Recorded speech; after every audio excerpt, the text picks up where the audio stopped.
Good evening, everybody. Joe Tessitore and Teddy Atlas welcoming you to the famed New York Arena here in Midtown Manhattan for tonight's main event. 10 rounds in the middleweight division between Fernando Vargas and Kelly Pavlik. Vargas is making his way to the ring now, and he looks very focused for this fight.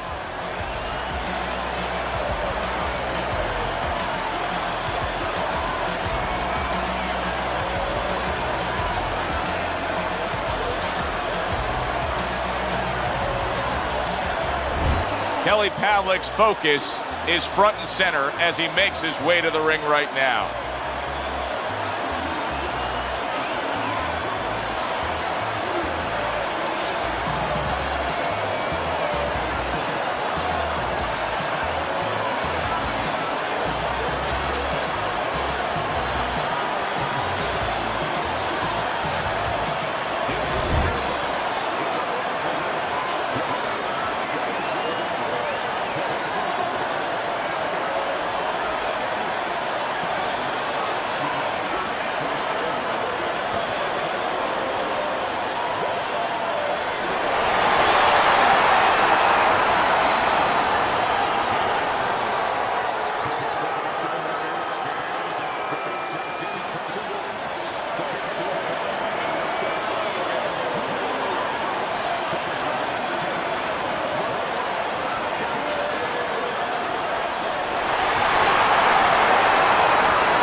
All right, gentlemen, protect yourselves at all times. Let's touch them up.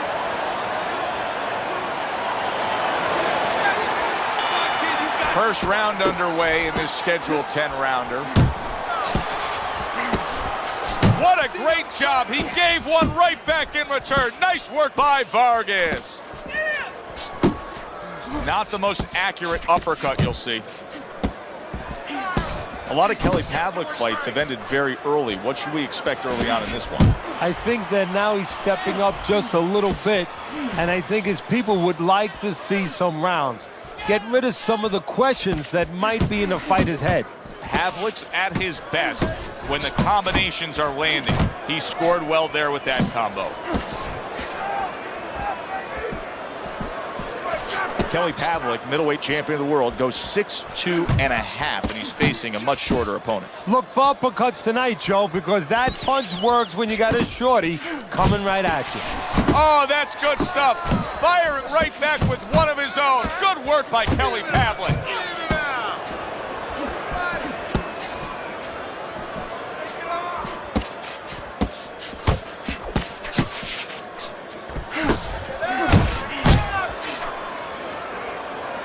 And now just wasting away some time with that clinch.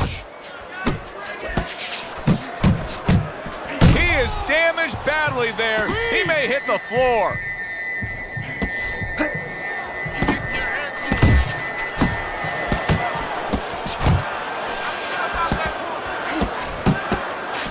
And now you can see him zoning in on the target with that double jab.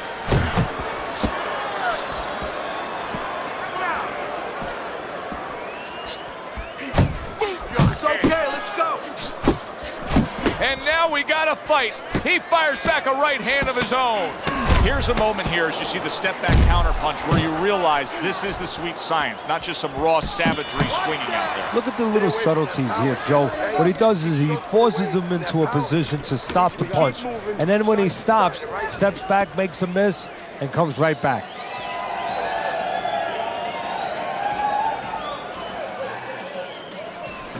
Nice work. He can't handle your speed. It's too much for him. Keep it up.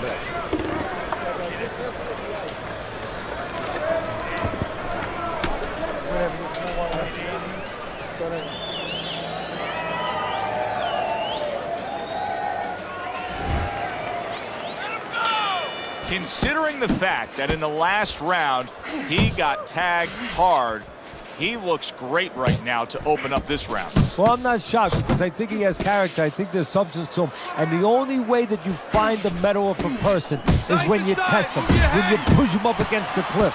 And he's being tested now, and he's showing what he's made of.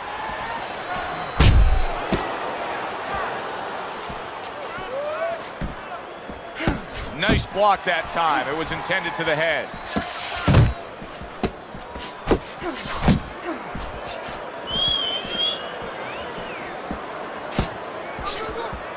There you go. That is a big right hand after eating one himself. Oh! He never saw that one coming. Now he's got to look up at the ceiling. And right now, he's thinking about his choice of work. 1,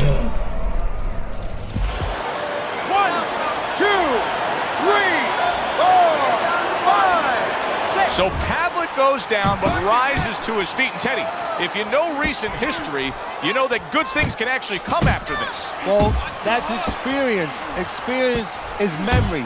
And he remembers he's been there before, and he remembers he knows how to deal with it. Wow, look at that, trading shots. Nice work with the overhand right. Teddy, I don't think he's got visions of sticking around too long. He's landing power punches early. Yeah, he wants to make it a quick night's work. Keep moving. Nice work. Nice work.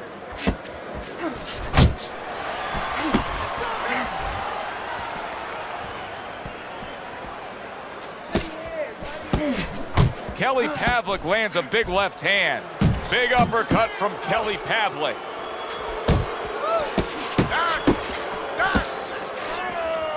Just 10 seconds to go here in the second round.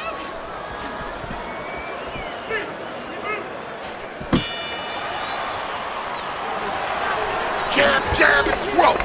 Throw to the body, then to the head, then finish to the body. You gotta fight. You gotta throw more. The water in the corner. Too much.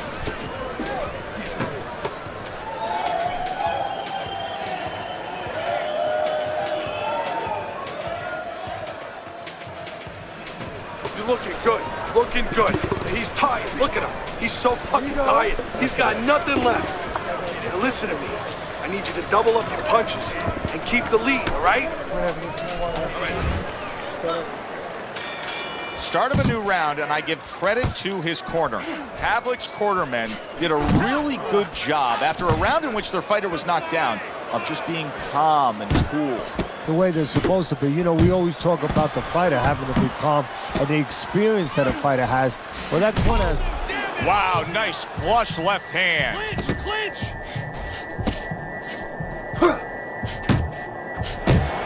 And now they're trading blows. And you see how he just set the table for that right hand after the jab.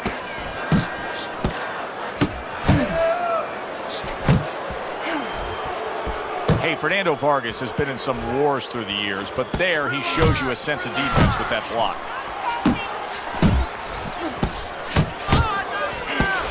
Gets rid of that. It was intended for his head. Oh, you're doing great. Coming to the halfway point of this third round. Good work.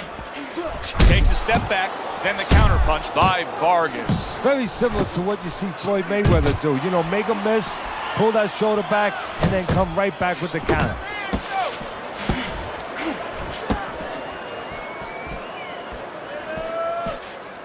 Good job. Teddy, do you think the sport needs a national or international governing body? Yeah, it's the only major sport, at least it used to be a major sport, that doesn't have that. And there's no unilateral control. And when there's no unilateral control across the board, well, you have too many spots that are weak for the sport, spots that do not serve the sport.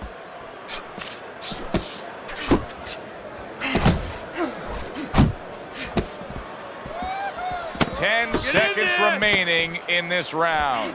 Get out of the way from those punches. Move your head.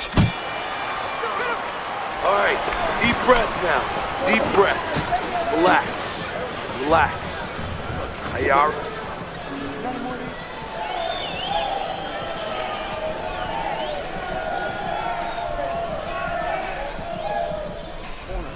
jab, jab, and throw. Throw to the body, then to the head, then finish to the body. There you go.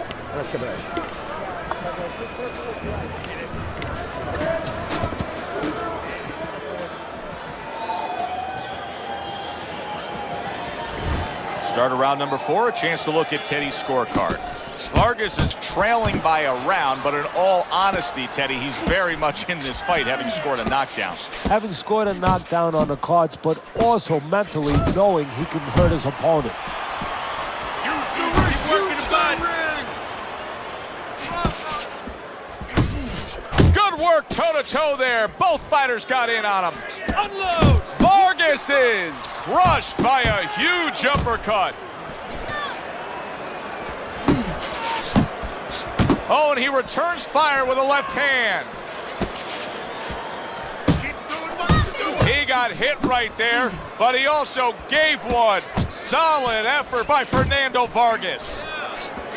Well, I don't know if he's hip to the idea of becoming a counterpuncher, but I get the sense you'd agree with it. Yeah, definitely. I mean, he's got the perfect platform, the perfect form for it. The guy's walking in right now, not moving his head much. He can time him, he can counter him.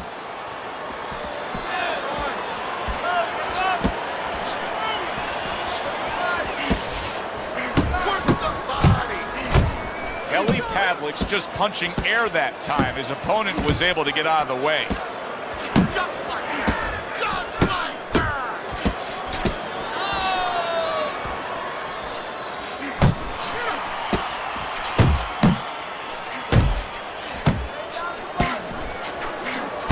Good clean shot, returning fire. Well done by Kelly Pavlik.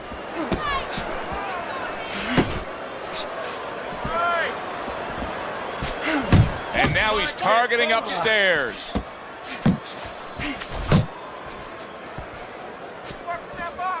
Off target with that hook.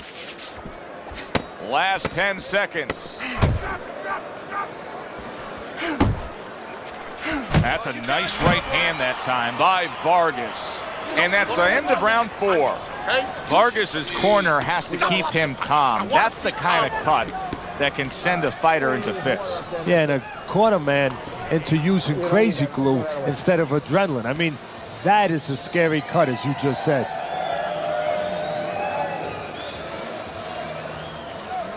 Breathe. Breathe. I need to see the combinations from you. All right, let's throw the combinations. This fight is way too close. Let's throw the 1-2. Back underway here to live fight action. Tough fight to score. Very, very even, closely contested bout throughout. Pavlik's fighting real smart here on the outside. Nice block by Vargas.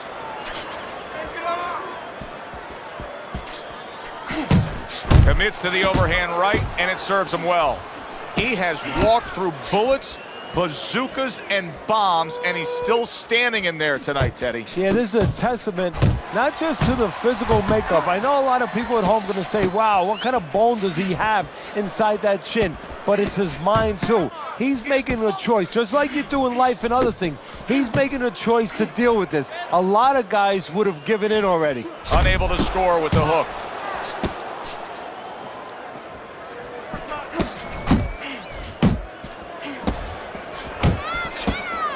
Still plenty of time to work here in round number 5. Minute and a half to go. Here's one for you now, he says. Right back with the left hand. A huge shot lands from Kelly Pavlik. Vargas is impressing the judges and himself with that right hand. And he just turns that hook up top, and it does damage.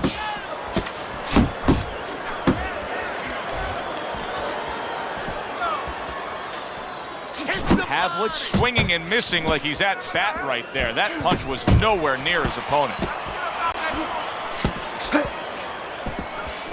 Uppercut! Uppercut!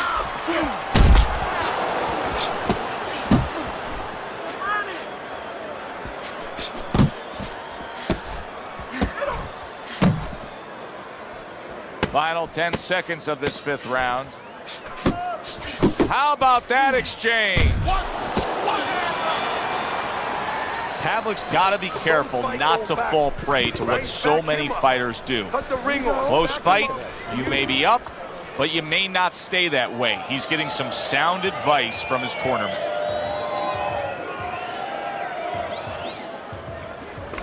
Nice round. That was good. Keep that up and we have this one. Relax. Relax. You're doing great. Keep the pressure on. Keep on him. No need to get...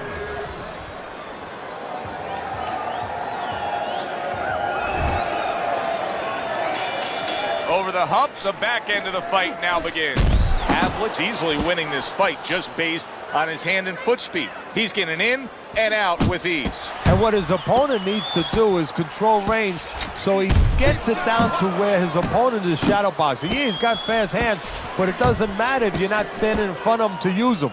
Right now, he's standing in the wrong place.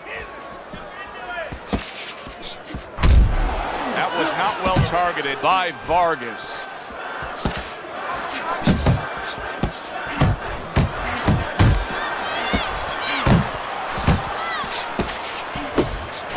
That's a very fine-looking hook by Kelly Pavlik.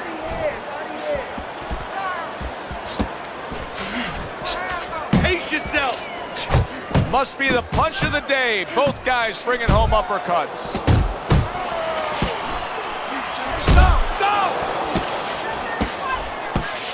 Pavlik packs a punch with that left hand.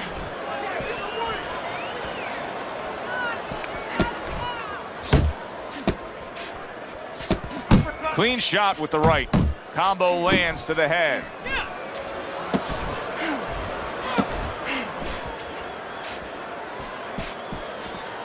Needs to improve that accuracy. Missed with the head shot.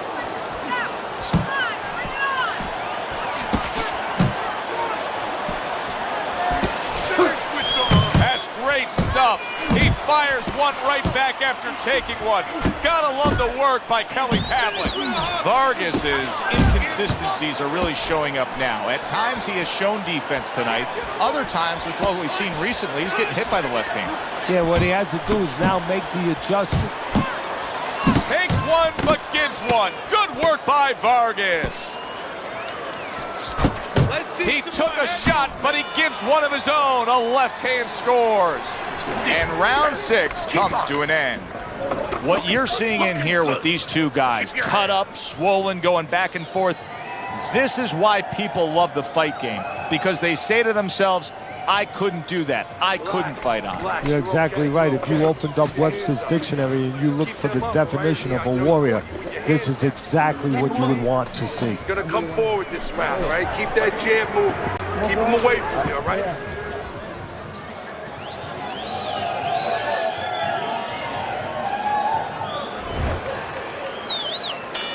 Start of a new round, and you got to expect his opponent to jump all over him. He nearly got rid of him at the end of the last round. Yeah, if I'm in the other corner, I'm telling him get after him. But you can use that in reverse. You know your opponent's coming after you. Maybe he gets a little reckless. You have an opportunity to nail him as he's coming after you.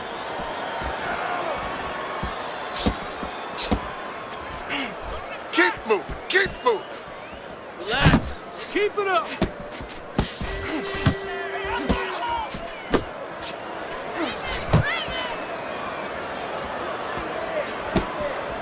Vargas is now feeling the effects, Teddy, of having his opponent punch right through that guard. Well, he should feel the effects. I mean, look, Joe, it's kind of like standing out in a rainstorm with an umbrella, and all of a sudden the wind's coming, and the rain's coming from the side, and you're standing there under the umbrella and saying, why am I getting wet? Well, you're standing there covering up. The punches are coming from the side. They're coming from all angles. You're going to get wet. You're not always protected. Very nice work from both men. They each got a shot in. Very accurate with the overhand right. Vargas's left landing well.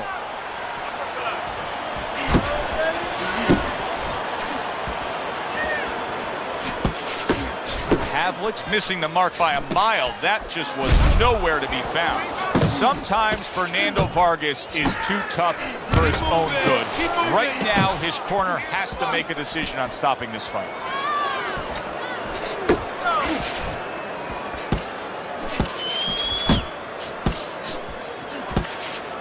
Tried the hook, didn't get it. body, kid. Body shots. 10 seconds to go in the 7th. Keep working the body. What a nice uppercut from Kelly Pavlik. 3 minutes gone by in this round. You good? You all right? Breathe for me. Good. Now listen, You gotta watch the you water. threw a wide punch out there and he caught you. Tighten up your punch.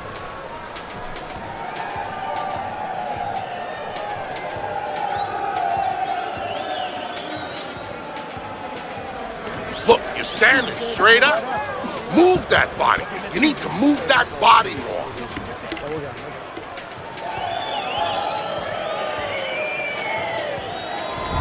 Let's look at Teddy's scorecard as we begin this 8th round here, and you can see that, yes, he's up, but if you've been watching this fight closely, you know that anything still can happen here.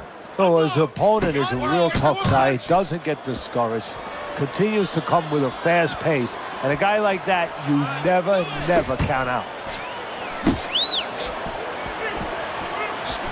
Unable to score with the hook. Nearly flooring him, the hook by Kelly Pavlik.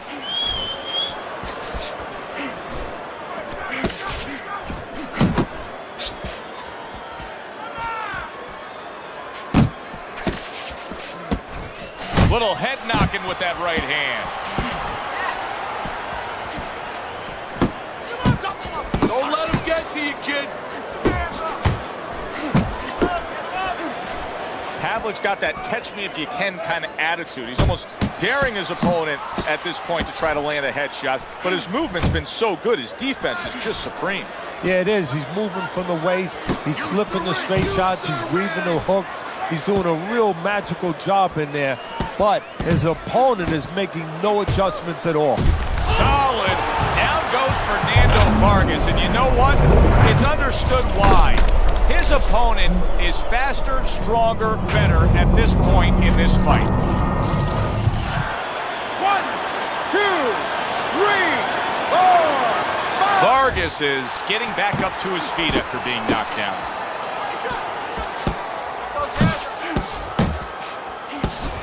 Oh, he just misses with that headshot.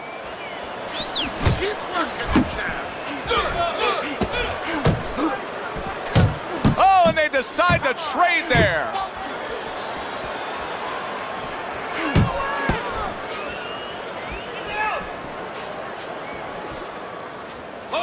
And just looking to chop down his opponent. A forceful hook to the head by Kelly Pavlik. Pavlik able to land the uppercut.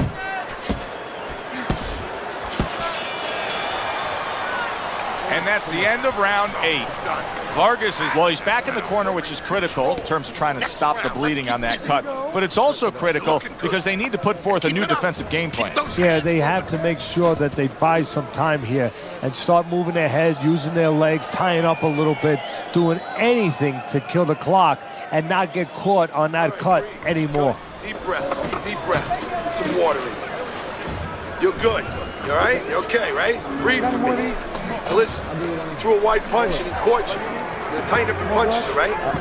Right? New round underway here. He's hoping that it doesn't look like the last stanza where he was knocked down. Well, this is a sport, a profession where hope is attached to something very tangible. You know, it's not just a notion, we hope, but it's attached to his jab. It's attached to his head movement. Big shot there. Well, we know he survived earlier, but now he goes down for a second time.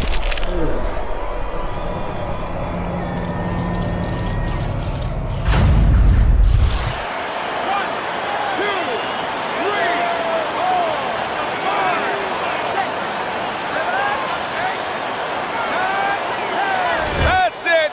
It's over. Fight is over. Kelly Pavlik's bombs away worked again. Knockout victory for him.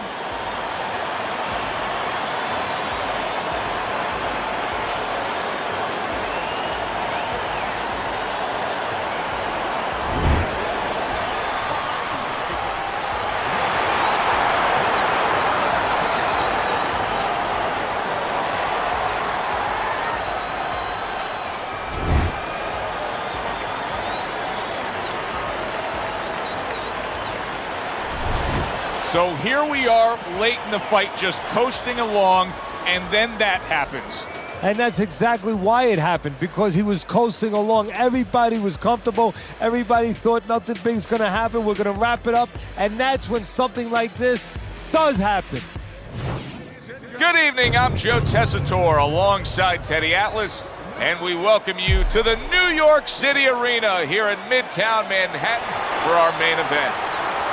10 rounds of middleweight action. This should be a really good matchup here tonight. All that energy that we saw, it almost boiled over at the weigh-in yesterday. Now it gets to explode here in the ring. Jake LaMotta's had this experience so many times, and success has always come on the back end of these ring walks. It's his focus at this moment that delivers it. Sergio Mora is showing no concern for what's about to happen. This is a guy that is just relaxed and calm as could be for the task at hand as he makes his way down to the ring.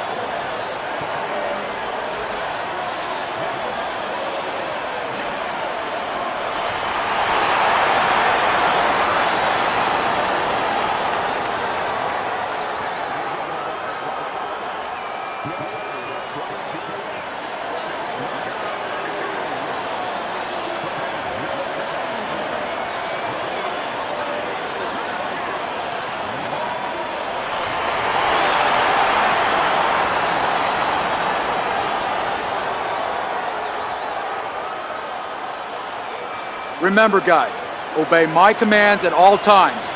Let's have a good, clean fight. Touch him up. Little get to know you here in the opening round, scheduled for 10.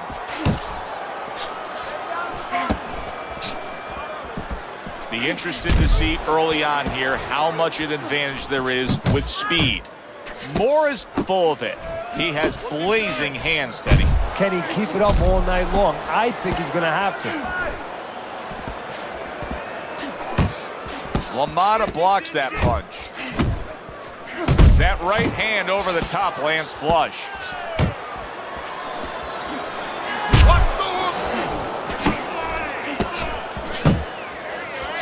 Sergio Mora's jammed by an uppercut.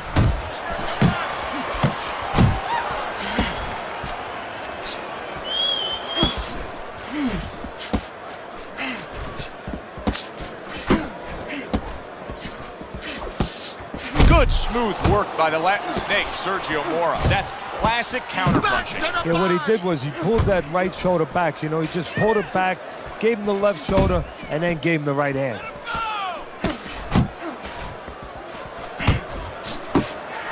Keeps his hands up defensively, protecting the head. Let it go. And now he's acting like a fighter. Coming back with the right hand after getting scored upon. Took a shot, now he gives a left.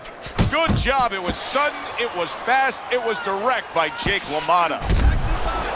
Good job staying away from the danger there. Jake LaMotta's right in the way of that hook to the head. Oh, that had to hurt.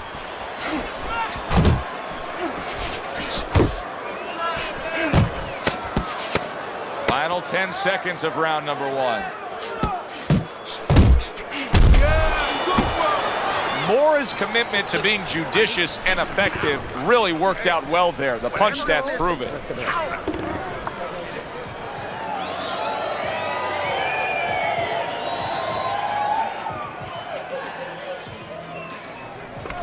Oh, this is a wipeout. You're winning this fight. Just keep doing what you're doing, and you got this. Just keep doing what you're doing.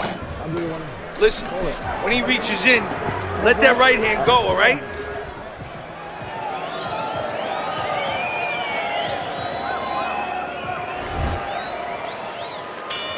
Here we go. Round 2 is underway.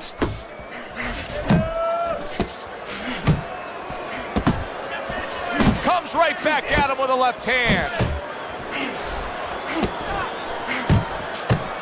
Lamotta's giving his opponent headaches here now. He's throwing punches, but he's able to block them away. A little give and take, and here comes the left hand. Uppercut! Uppercut! Mora's got a way of just getting away from that punch.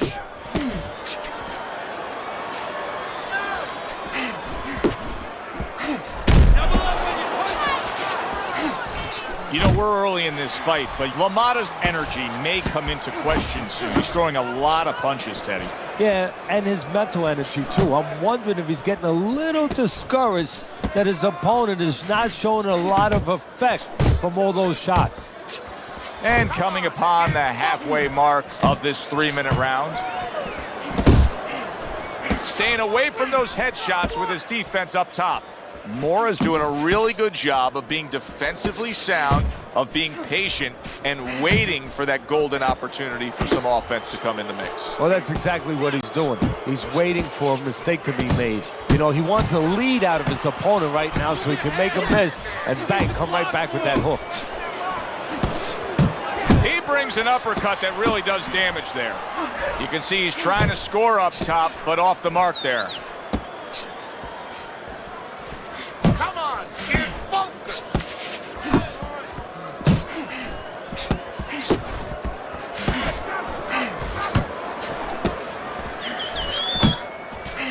We count down the final moments of this round.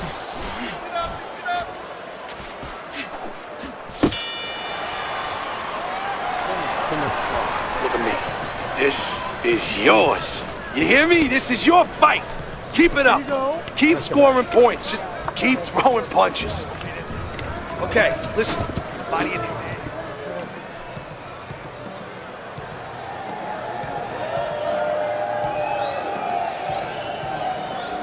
Listen, you need to move your head more, side to side, okay? I want to see that head move more.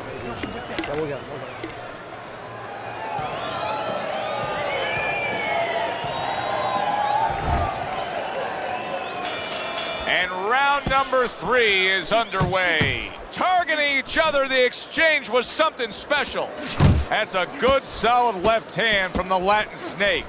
Mora's speed, to me, Teddy, is clearly the biggest difference we've seen so far tonight. Yeah, but there's ways to take away speed. One is to go downstairs to the body and start to discourage the guy a little bit. You know, take some of the air out of those sails.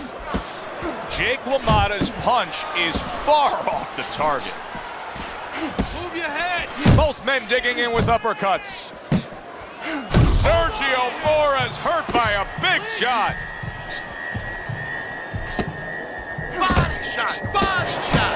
Defense, more defense. Solid right by Jake LaMotta. Finish with the hook. Move your head.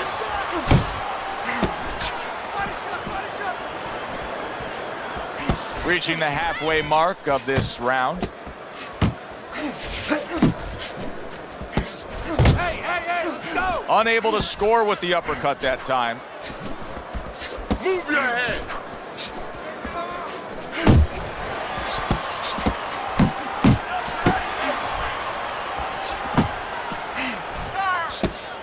Nice.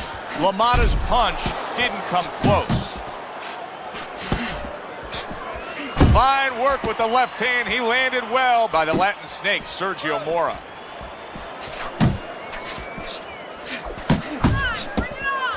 Solid right by Jake LaMotta. Come on, get focused.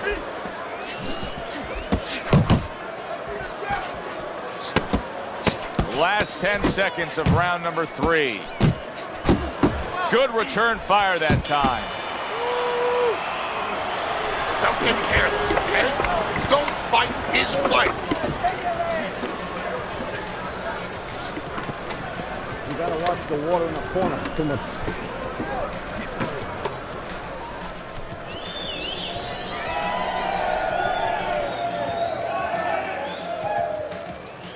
How you doing?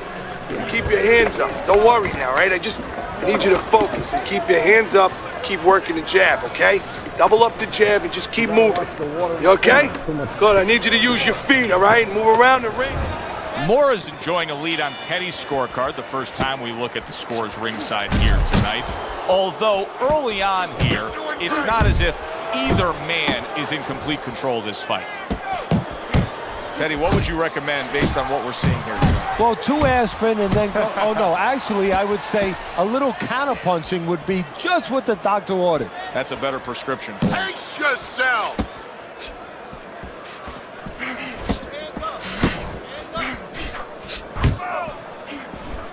You got this one! Not hitting his mark there going upstairs. I like that step back right there. Just enough to be out of danger, but still close enough to then land the counterpunch. Well, that's what happens when you have that kind of experience. You're calm enough to know that range. Know where the beginning of the punch and the end of the punch is. That's a razor-sharp uppercut by Sergio Mora. Halfway through round number 4. Really wanted that uppercut, but just couldn't get it. 1, 2, 1,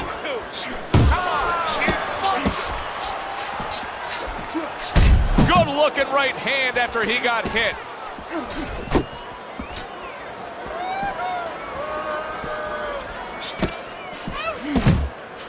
Took a shot, now he gives a left. Mora's way off the mark. That punch didn't have a chance. Able to land the hook to the head. Lamotta's throwing punches out there that may cost him dearly because these are perfect and primed to be countered with. Yeah, they are. They're a little too fat. And when they're a little bit too fat, guess what? The butcher's going to come over and he's going to cut that fat off. Oh, well, his opponent's going to throw in between them. End of the round, and he's had better rounds in the fight than the one we just saw, but still, it's very much there for the taking. Yeah, whoever finishes off strongly in the late parts of these rounds, a lot of times, you know, the judges get mesmerized a little bit here, too. You know, it's a real close fight, and you kind of forgot where the separation was. And whoever grabs the last part of the round, that's who you remember. It's very important in this kind of fight. Finish up good at the end of the round.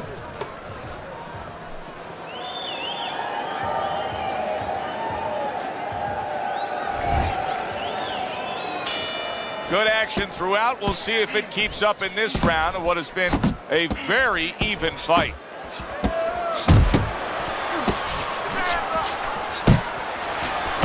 Scores well to the head with the right hand.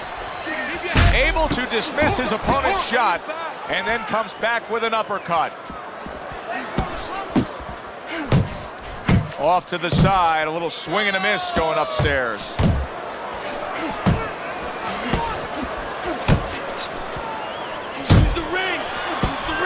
That's a fierce left hand that landed by Jake Lamotta. Sergio Mora is showing us that defense is also very much part of his game. Yeah, it is. Not only to avoid punches, but actually to even set up offense. You know, he'll make you miss, and then there's something coming back. He creates opportunities to hit you. Halfway through this round here. You're not focusing!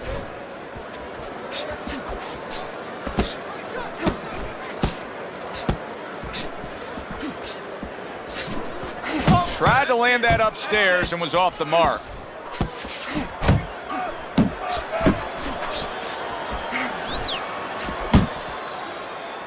And he engages in the clinch. Pulls the trigger right away with the left hand after getting tagged himself.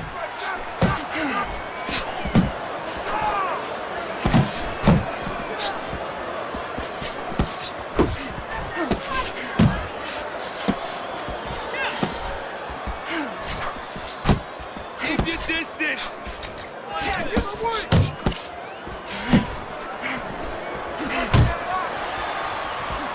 Just 10 seconds to go in this round.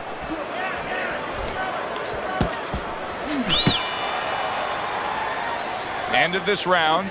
Joe and Teddy sitting ringside with you. It gives us time to reflect on the bigger picture of boxing. You know, it was interesting. We had a fan walk up to you earlier today and say, hey, I know you learned everything from the legendary Cus D'Amato, the great trainer. And he said to you, what's the one thing you took away from all your years with Cus? What did you say to him? Well, it wasn't a paycheck, I'll tell you that much, because Cus didn't believe in paying you for that. He said you're going to college, you're getting a valuable education, and you're not even being forced to pay a tuition. So I understood that. We worked 7 days a week, so there was no union. Cus believed in working on Sundays, so you couldn't go complain and say I'm being overworked. But I think seriously that the most important thing that I learned, of course, that from a technical standpoint, you have to be really secure in those areas. No matter how much talent a fighter has, you have to teach them right, teach them the fundamentals, but mentally. You have to understand that a fighter's really always under fear. Jake LaMotta stumbled back. He just got hurt. Nice block by Jake LaMotta.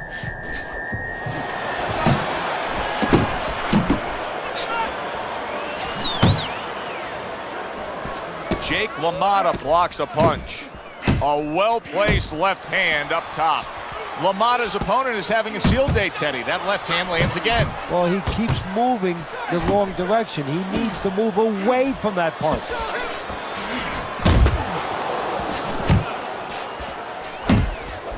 Keep your head moving.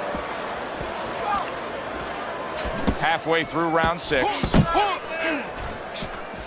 Nice strike after catching one by Sergio Mora. Come on, kid, focus.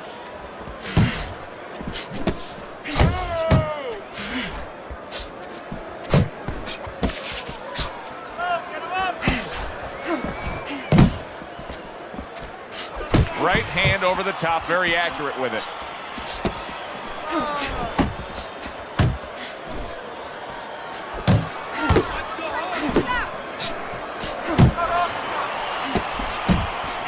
Digs in with a good solid uppercut after taking a shot. He tried to nab him up top, but was unable to connect.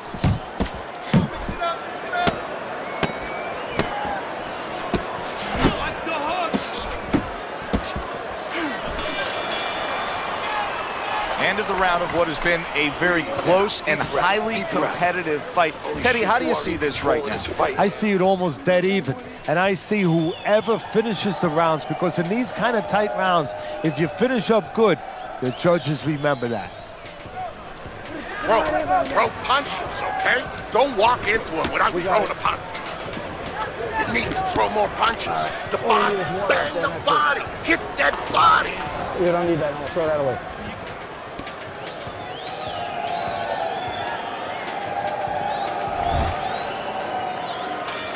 Back to live action now in what has been a closely contested fight. One of those fights that somebody is still waiting to break through and be a difference maker in.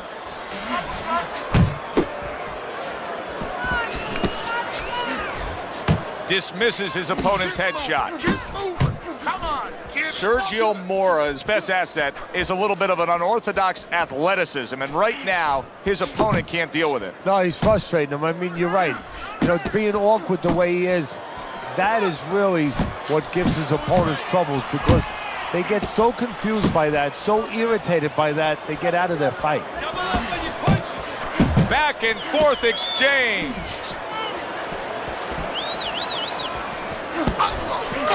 And Jake LaMotta digs deep for that uppercut. Well off the mark by the Latin snake, Sergio Mora. At the halfway point of round 7.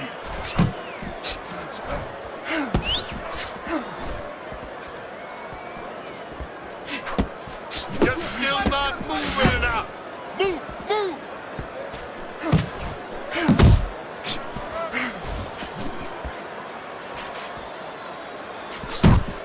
Sergio Mora is absorbing a left hand. Boy, he was damaged, but now he's defending himself well.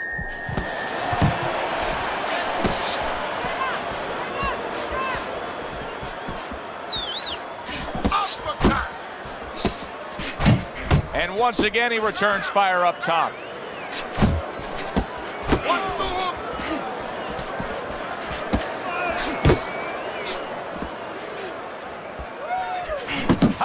return to sender with the left hand. Mora's showing us a real solid skill set here with his head movement. Teddy, how much of that is just natural athletic ability and instincts, and how much of that is being trained well? Well, most of it's trained well. If I take a guy off the street, Joe, and he hasn't been taught anything, he's going to throw punches. But usually he's not going to have a good defense. That's something that has to be attained. That's something that has to be taught. This guy has been taught good defensive fundamentals. I need you to keep moving side to side, all right? Just keep moving. Don't let him get that power shot. Now listen, you need to keep moving out there.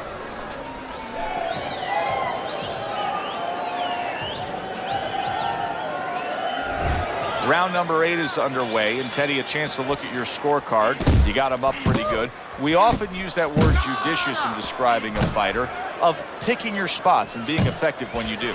Well, that's a good point, Joe, and that's exactly what he's doing. You know, he's making him do what he wants to do without even coming forward. You know, he's pushing him all over the ring, but not with any physical force.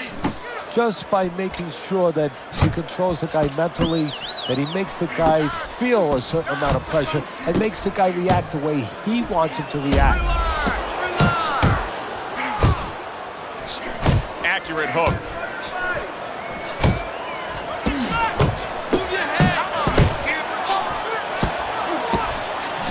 Lamotta's tagged by a right hand.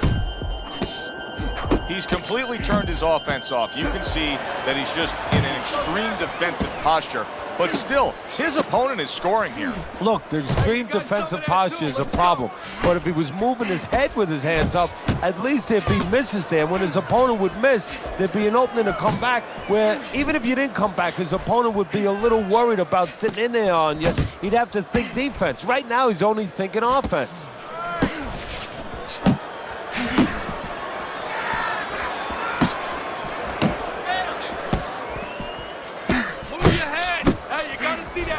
Let's go. Move your head. He just missed that shot up top. Oh, and he's got something for him himself, and it's a left hand. Pace yourself.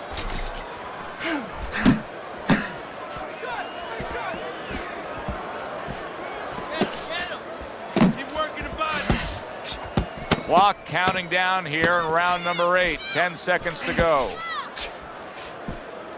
He missed with that headshot. Beautiful. Fucking beautiful. That was fucking amazing. I want another round like that. This is your fight, okay? You're in complete control of this fight. Okay, doing well. Let's get him some...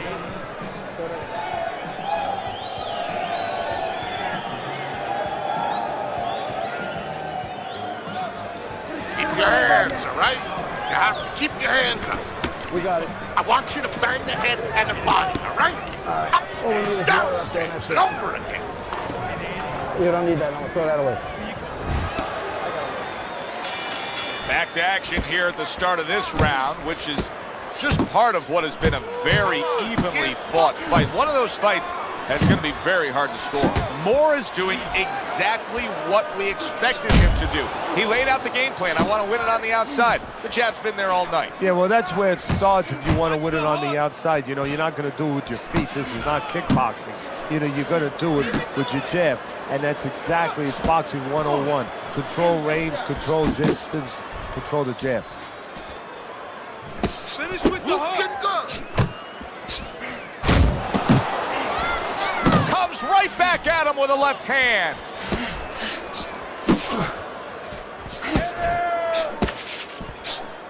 Unload. Punch. Return to sender. He gives him back one of his own. Well-placed hook there. 1-2. Sergio Mora is coming up with the answers, avoiding that punch.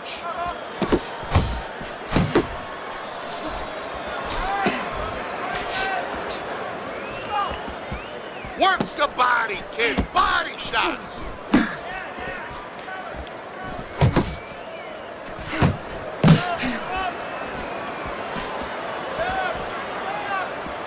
Pace yourself.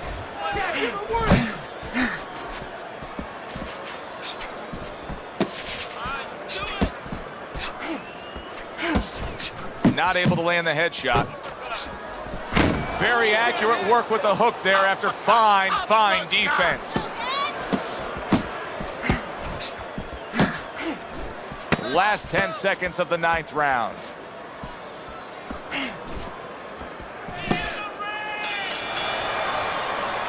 And that's the end of round 9.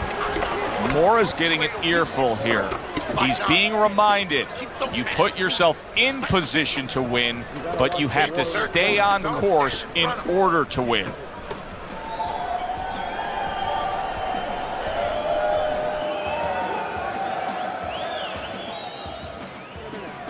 This is it, final round. This is what champions are made of. Okay, you're doing well.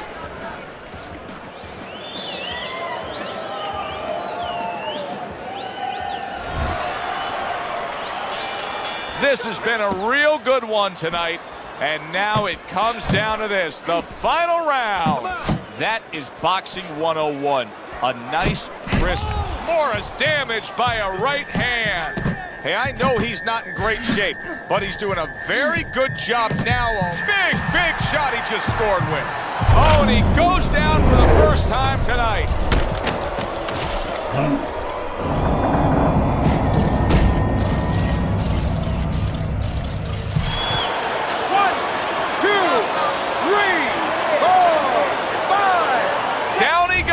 But he's going to continue on, beating the count. You're not focusing.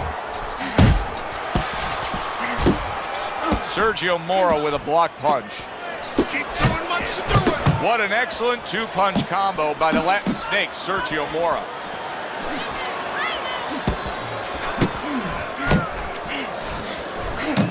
Lamotta's knowledge of the game is showing through. 3 ways to defend, one of them is to block. He did it there well. Halfway through this 10th and final round.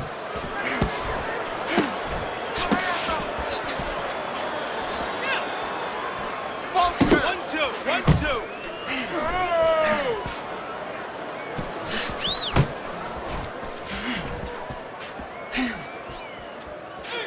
A minute to go in the fight.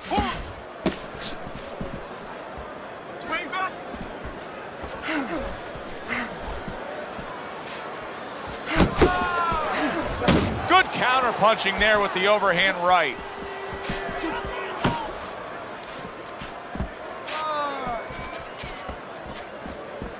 Keep moving. There you go.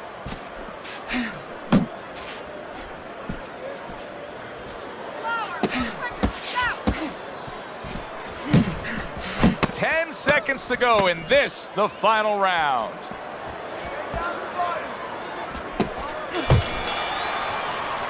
Throughout the night, right up until that final bell moments ago, both these men tried to determine their fate. But now it's in the hands of these judges. The pressure now is truly on the judges because this is the kind of fight where you need talent as a judge, you need discipline as a judge, and of course honesty to get the right decision here.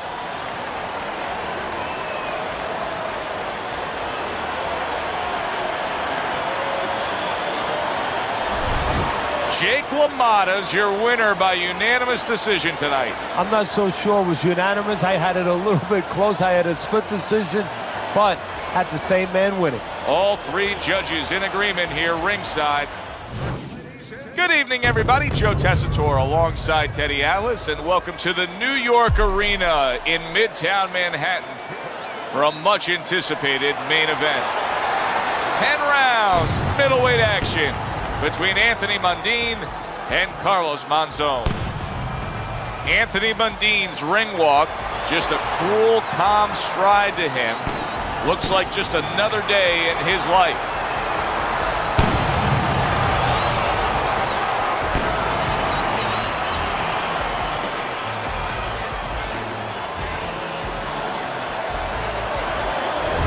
Carlos Monzon's making that final walk that separates man and warrior, soon to be embattled there in the ring.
Okay, guys.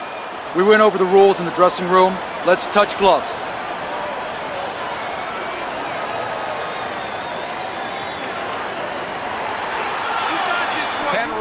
Slated in the books tonight. Here's the first. What a great job. He gave one right back in return. Nice work by Anthony Mundine.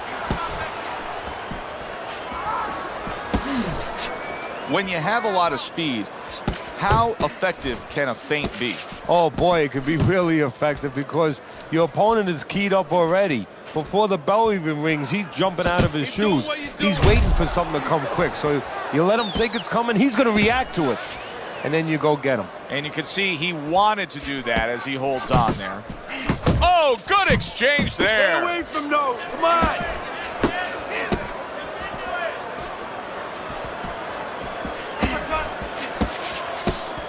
Sound defense. Good block that time by Anthony Mundine.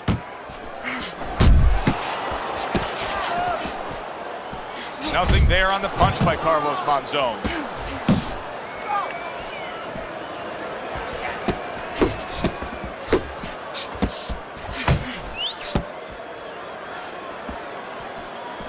Good block there by Anthony Mundine. Come on.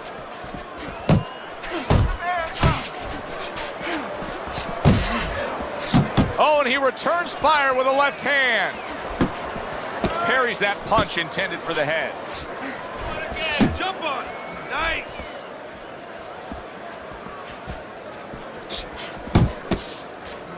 That's okay. Pay him back.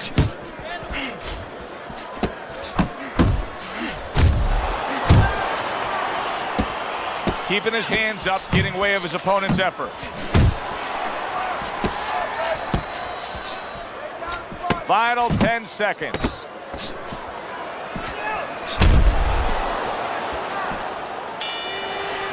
End of round one. Monzon's got to be eyeing good things to come here. I mean, just stunned his opponent. Seems like he found the answer in that last round. Yeah, he started connecting with the right hand, but I'm waiting for him to put the left hook with it. Then he's going to have more than the answer. He's going to have to finish. Looking good.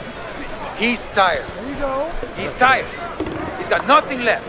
Now listen, I need you to double up your punches and keep the lead, all right?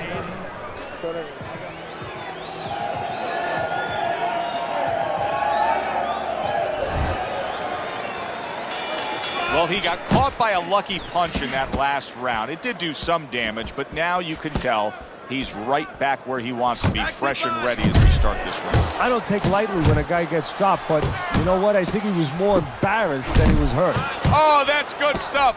Firing right back with one of his own. Good work by Carlos Monzon. Do that again.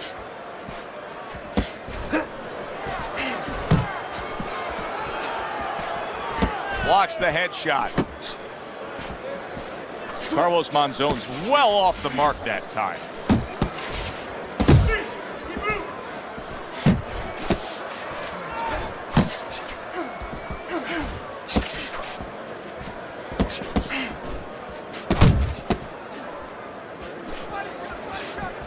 A stinging uppercut by Carlos Monzon.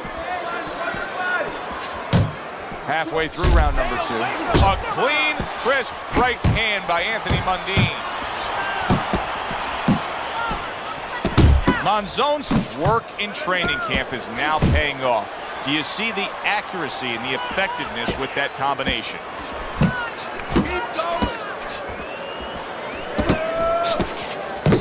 Needs to improve that accuracy, missed with the headshot. Monzon's nailed by a huge hook.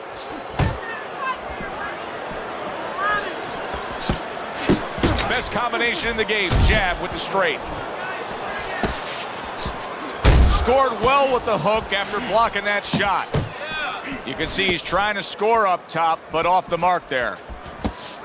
He got hit right there, but he also gave one. Solid effort by Carlos Monzon. And clicks of the talk.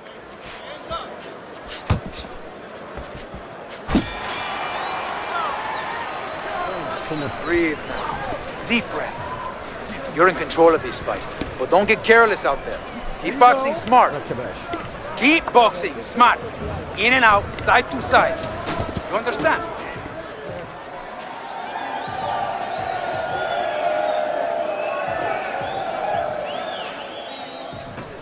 You gotta let your hands go. You have to.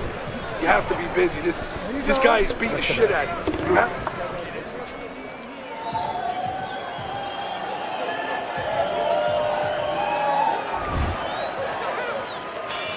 And round number 3 is underway. Anthony Mundine's objective is to land that jab, and he did so right there.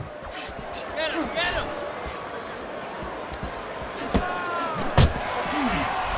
And you see what he can do when he sends that right to the head.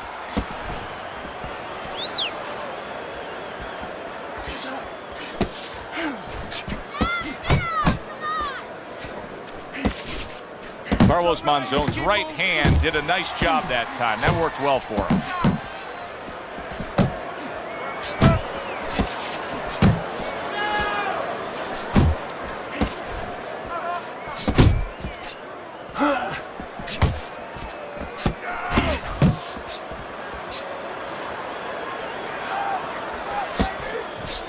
Focus!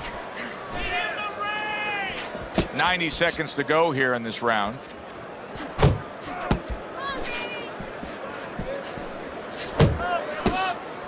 Unable to make an impact there by Anthony Mundine. Anthony Mundine's landing a combination here. That's what he does when he's at his very best. You know, boxing is a global sport. I think sometimes in North America we lose touch of that, but boxing is such a global sport, and every little region of the country defines its fighters differently, and the fighters are defined by where they come from. Yeah, it really is. You know, sometimes if a fighter is from maybe a place where there's not many resources, then you're going to get a fighter who's a little cruder, and he's going to have to be more physical because, you know, he doesn't have the apparatuses in the gym where, you know, he can hit a double end ball, or, you know, he can be inclined to be a little bit more technical. And I think that you're influenced by those kind of things, by the lackings of certain benefits in somebody's background or preparation. And that's the end of round 3. Want this fight? Because listen to me, man. If you want this fight, you gotta stay busy out there, all right? Because you're losing this fight. Why? Because you're not throwing any punch.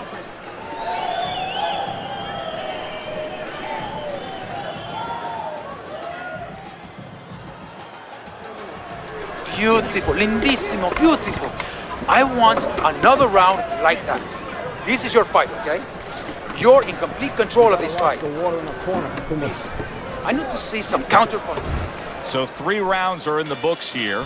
Carlos Monzon's up 2-1 on Teddy's scorecard. Punch stats don't always tell the story, but in this case, he's been the busier man, throwing more punches. Yeah, but he's also had to do a lot more work just to keep his opponent off him, just to keep him defensive, because that hurt him as the fight goes on. Well, his opponent is opening up and coming forward, so I would think there are some opportunities that exist. Yeah, I think some counter-punching opportunities not on the front end, but on the back end. Oh, he just misses with that headshot. I shake it off. That's great stuff. He fires one right back after taking one. Gotta love the work by Anthony Mundine.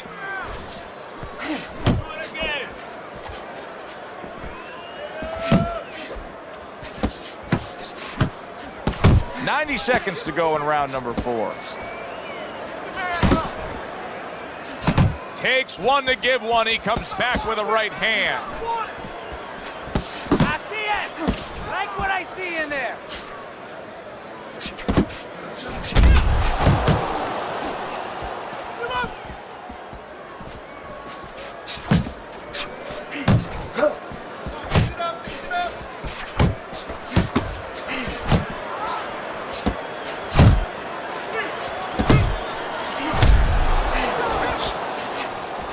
Oh, keep your feet moving.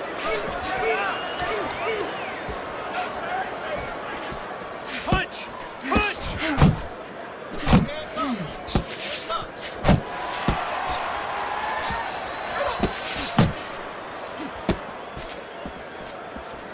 10 seconds to go in the fourth.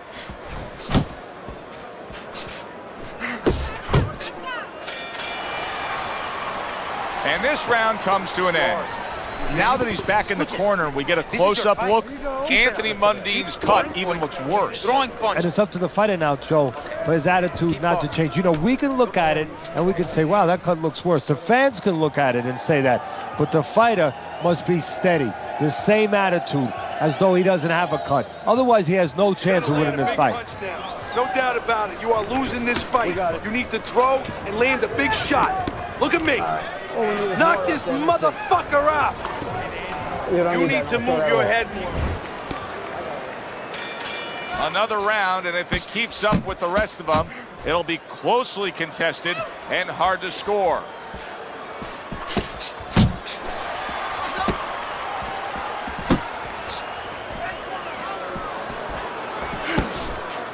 Unable to land clean by Anthony Mundine.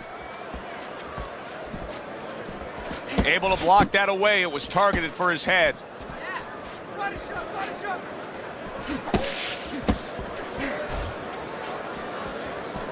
Protecting his head well with his guard.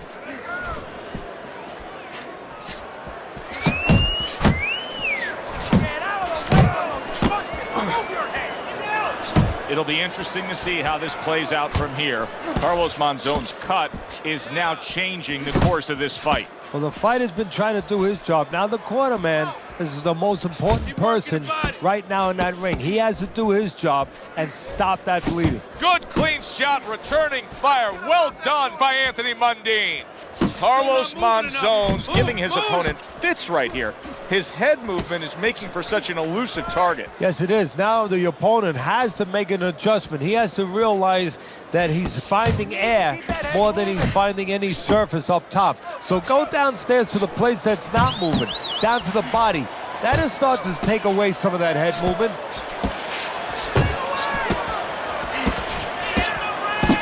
Harry brings the jab right hand.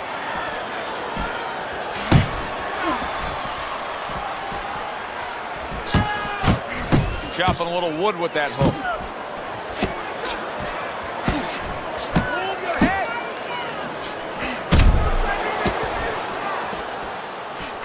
Coming to the end of round number 5, last 10 seconds.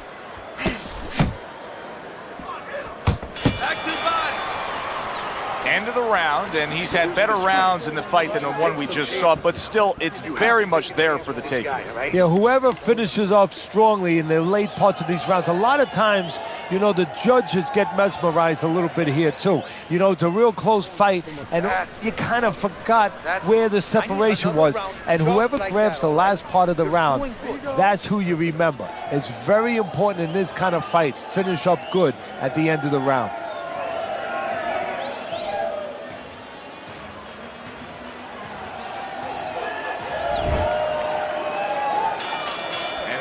Is underway, and we are halfway through the scheduled slate. Oh, hands up, hands up! He clinches when he gets to the inside. Scored well up top.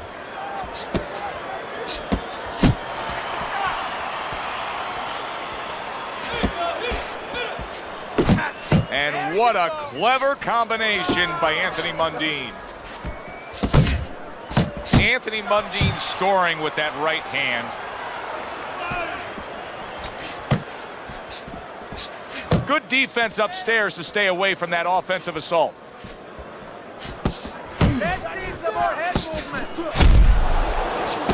Monzon's right hand working well that time. He scored well. Reaching the halfway point of round number 6. That was nice. He just drew the punch from his opponent, and then a good counter by Carlos Monzon. Yeah, like running through the rain without getting wet. Beautiful.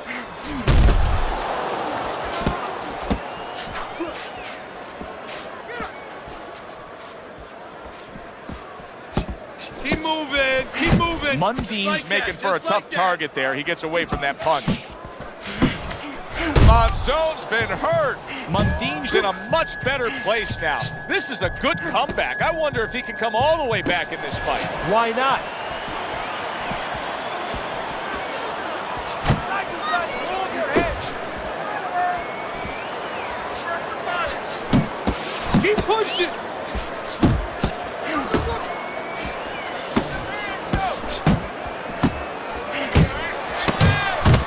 away with a hook by Carlos Monzon. This has been a hotly contested war throughout, and you just have a sense that it's going to end at any moment in these later rounds. Yeah, these guys are not saving anything. They're going for broke right from the beginning.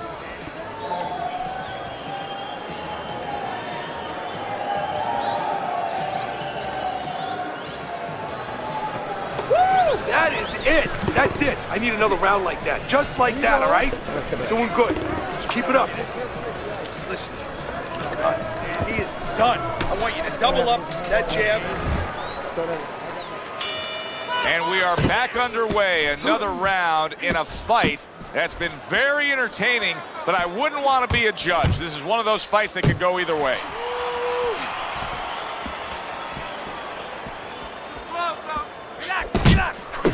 Like a sledgehammer, that uppercut by Anthony Mundine.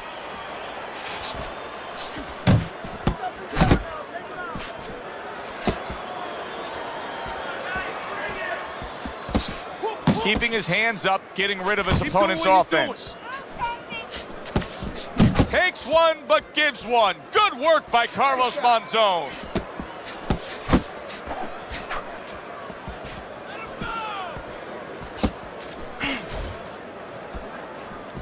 Mundine's almost looking foolish that time he missed so badly.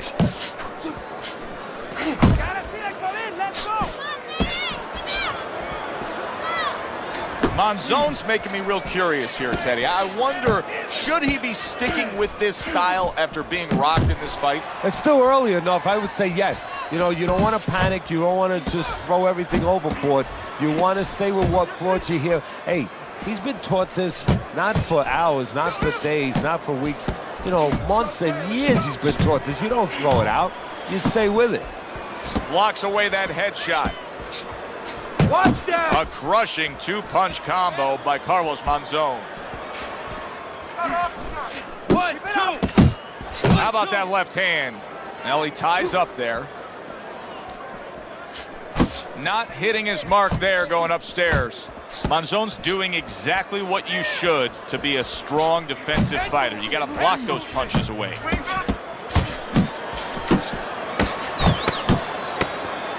Able to get away from that headshot with the block. And round 7 comes to an end. Keep the jab pumping and throw the lead right hand, all right? I mean, you are winning this fight. There you go. Listen, I want you to pick his jabs. When he throws a jab, parry it away, and you'll catch it.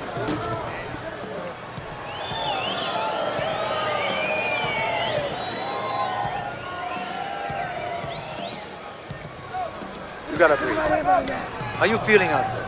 You're not winning this fight, okay? You're not winning. He's beating you.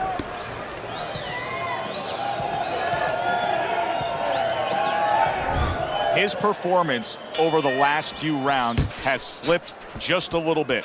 Monzon's now finding himself on Teddy's scorecard, trailing in this fight at the start of round number 8. Well, I was listening to the corner. They were jumping all over him. They were getting in his face. And I don't blame them, because a lot of times in that kind of position, under that pressure, the fighter doesn't know he's not doing enough, because he doesn't want to know. He wants to think that he's doing okay.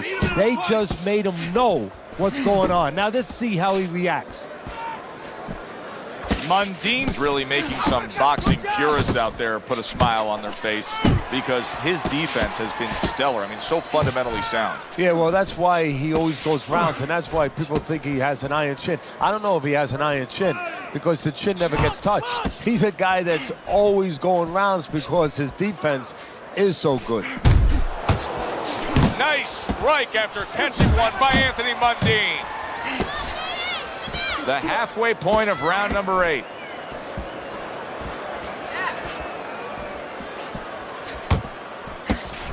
Wow, a big flush blow, the left hand by Anthony Mundine. Keep moving. Gotta see those coming.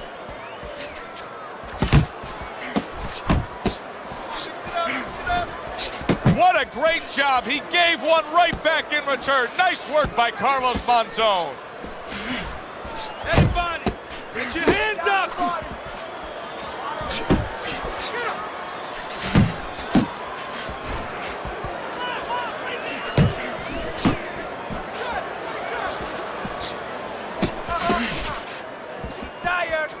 He's tired. You got this one. Last 10 seconds of the 8th round.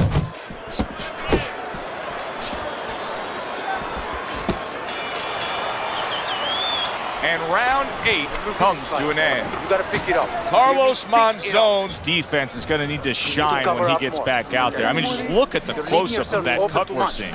Yeah, he's got to use his legs. You're right, Joe. He's got to get out there and buy some time for those medicines to work.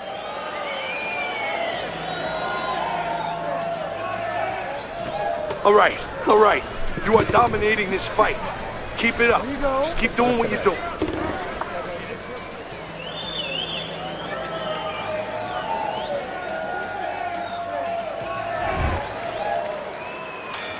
Good action here tonight. Both guys bringing their best, and both guys meeting each other stride for stride, punch for punch. Tough fight to score here as we're back underway. Mundine's in a good rhythm defensively here. Teddy, what is that, a credit to his ability to anticipate? You know, also, it's the teaching. Let's give the trainers credit. Of course, let's give his background of the amateurs credit, but he learned how to get away from punches. This is technique that was taught to him. Unable to connect by Carlos Monzon. Anthony Mundine's getting himself into the mix now, landing that left hand.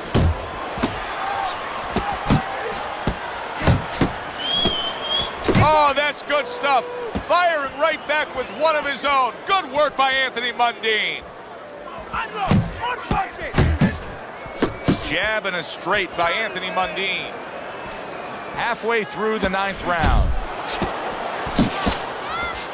That's it.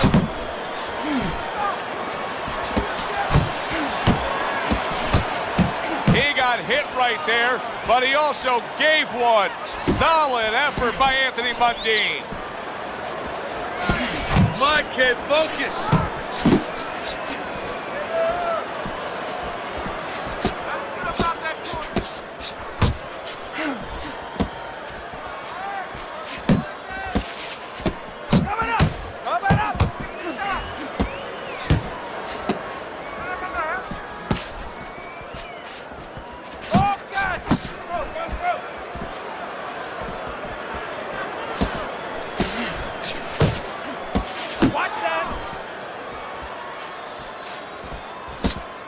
Final chance, last 10 seconds of round 9. Nice work blocking that, and then an uppercut of his own. Carlos Monzon's corner better explain to him clearly why he lost that last round. His accuracy was way off. Well, if you're looking to find change on the beach, you go out there with a metal detector. Well, right now, we need a punch detector. He needs a punch detector. He needs a jab to find the mark. Tienes que trabajar. You got to work. This is it. You have to work. Throw punches, okay? Don't walk into it without throwing a punch. You don't need that. I'll throw that away. Now this is it, 10th and final round.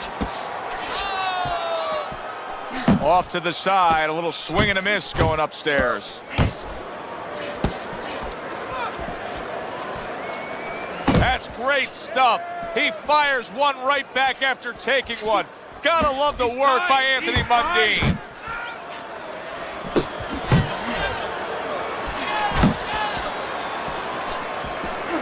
Don't let him get to you, kid. And now he's targeting upstairs. Blocks that belt line well. Monzon's work rate isn't... Oh, a big shot comes home for him. Right to the head and right to the canvas.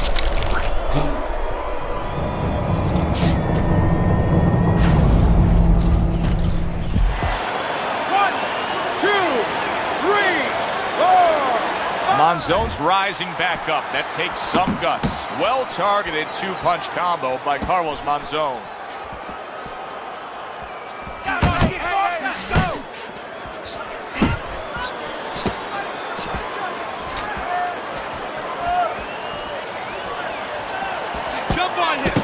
A well-placed, gutsy uppercut. And banging away he goes. And for the second time tonight, he goes down.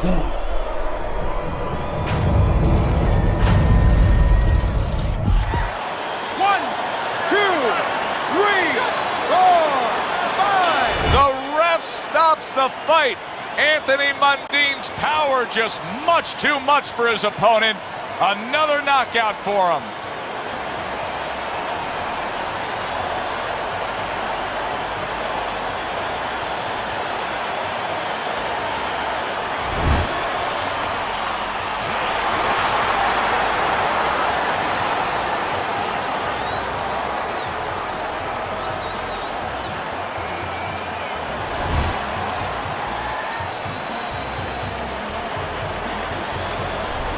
Anthony Mundine's knockout ability cannot be underestimated. This fight had everything leaning decision. They were coasting along, then he ended it. Well, this one brings you back to the annals of the sport, the history of the sport. I mean, it makes you think about the great Joe Louis when he caught Khan late in the fight. Marciano when he caught Walcott late in the fight. Great situation here. Hi, everybody. So glad you're with us. Joe Tessitore alongside Teddy Atlas, and we welcome you to the famed New York Arena here in Midtown Manhattan for our main event of the evening. 10 rounds, middleweights going at it. Boy, and we expect this to be a big night of action. We spoke with both fighters yesterday. Fireworks anticipated here tonight. Let's see.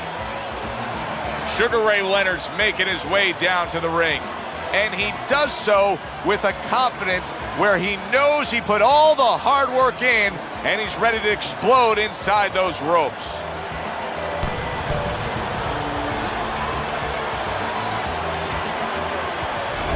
Jermain Taylor's ring walk is very interesting here. This isn't over-the-top emotion. This isn't a guy with an intense glaring stare. Just a guy going to do his job.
All right, fellas, let's have a good, clean fight. Touch him up and let's go.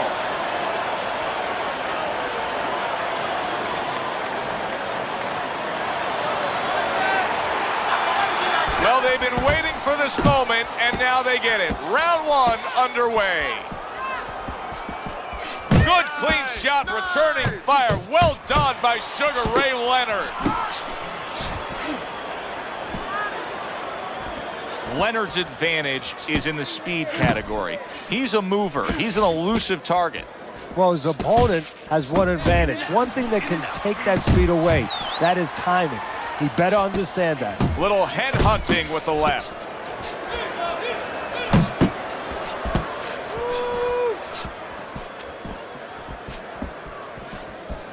Jermain Taylor's defense is now serving him well. Nice job blocking that punch.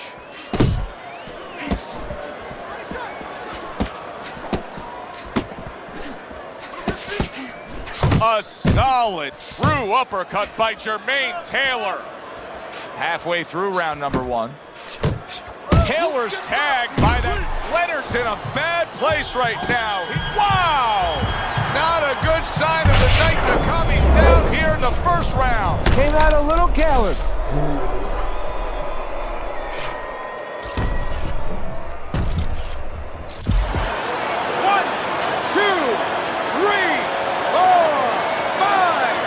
So Sugar Ray Leonard has to rise up and beat the count.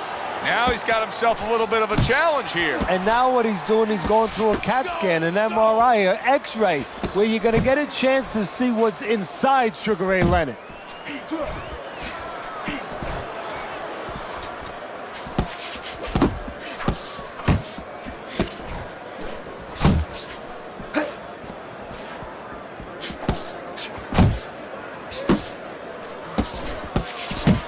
one for you now, he says. Right back with the left hand.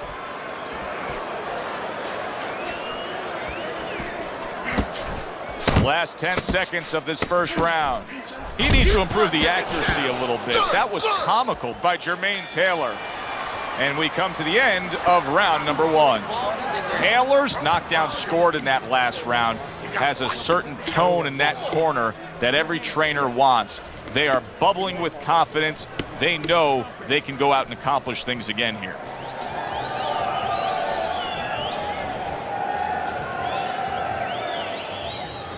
Keep doing what you're doing. Keep that jab pumping, then throw the lead right hand. You're winning this fight hands down, baby. Look, you standing straight up. Move that body. You need to move that body more. He seems fully recovered to me. Here we are, the start of a new round, and a fighter that got tagged hard in the last round seems as fresh as could be. Well, when you push a fighter, when you push a human being to a dark place, that's when you're going to find out what's bright inside of them, what's great inside of them. And he's responding just that way.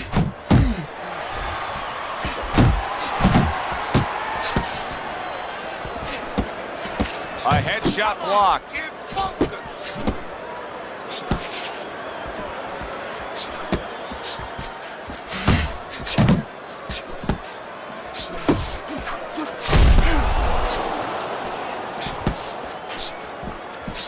Scored well upstairs with the right hand.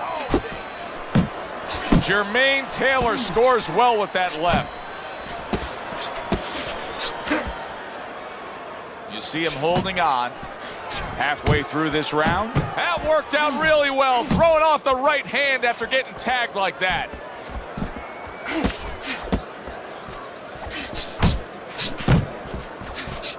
Leonard's defense did a good job there, able to avoid that punch. There's a straight right hand.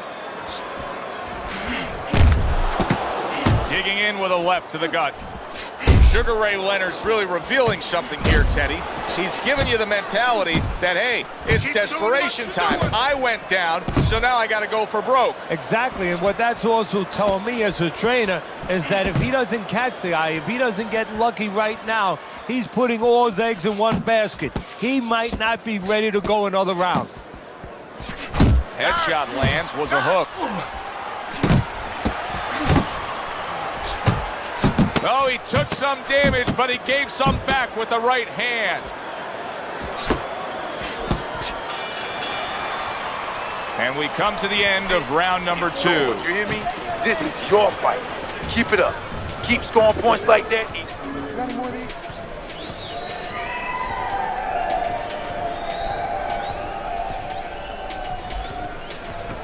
Don't doubt yourself. You'll win this one. There you go. Look at that.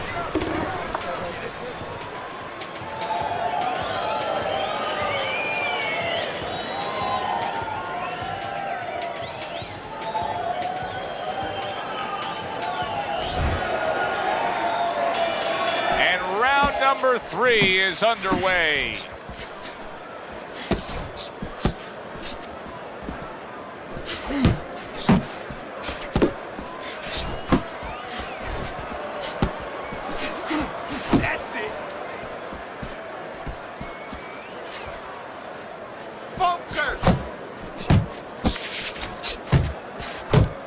Oh, you see him with the left to the head there?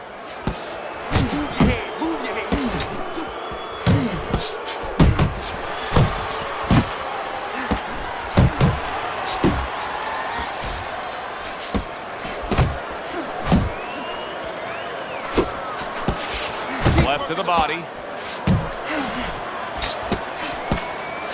Able to cover up that gut. Leonard's out there just waiting on a counterpunch, isn't he? Yeah, well, first of all, why is he? Because he knows if he walks in, he's going to get caught. So what he wants to do is, he knows there's basically a guard at that door. He's trying to get that guard to get out of there so he could go through that door. One of the fastest punches in the game. You see how he just turns over that hook? He has his target. He lands the straight right. Right hand over the top, very accurate with it. Solid right by Sugar Ray Leonard.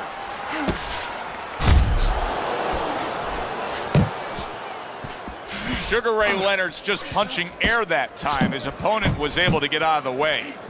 Nice solid left hand scored by Sugar Ray Leonard.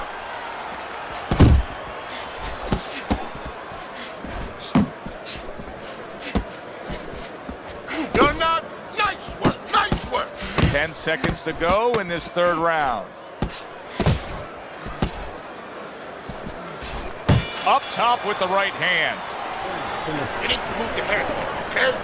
Side to side. Lean to the side. Boom. Counter punch. There you go. Left, right. You need to double up your punches all night.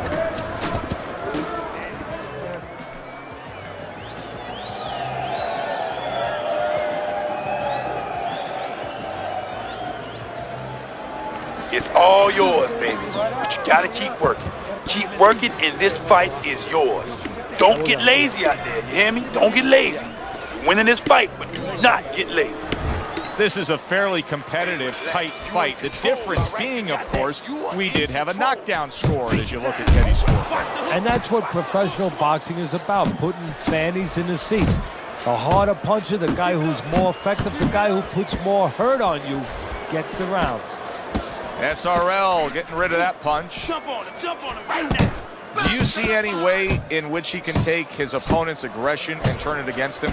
Yeah, the perfect way. I mean, boxing 101, counterpunching. You got a guy coming at you, no better way than to change his mind. Make him miss, make him pay. Relax. A well-placed overhand right.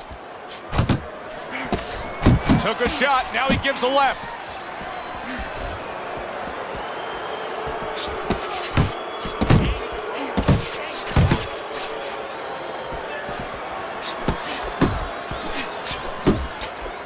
And coming upon the halfway mark of this 3-minute round. Come on, kid, focus. Quick snapping hook, and it does damage.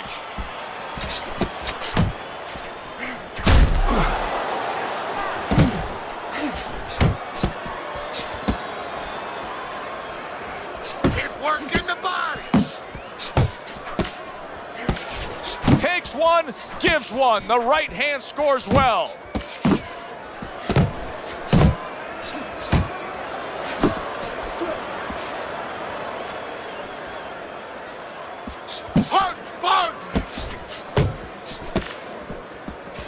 Leonard showing you a little defensive skill there, able to move away from that punch.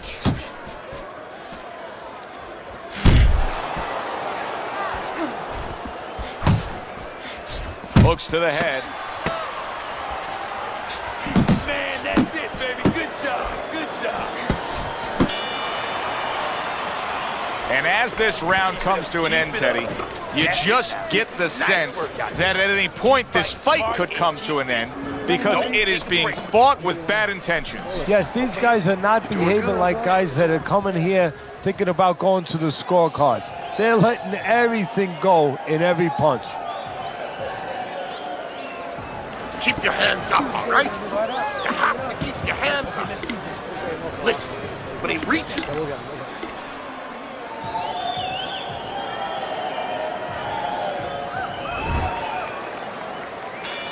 back underway here to live fight action. Tough fight to score. Very, very even, closely contested bout throughout.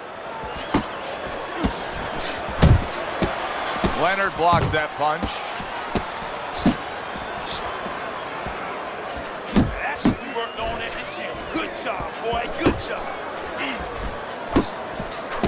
Keep your hands up. And now he brings the left hand upstairs. hook back to the body.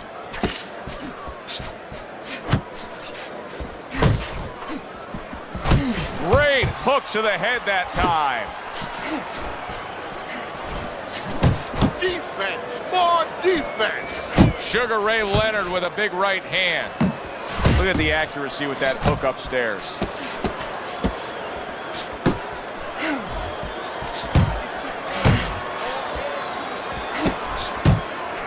Halfway into round number 5 here. Now hugging on the inside.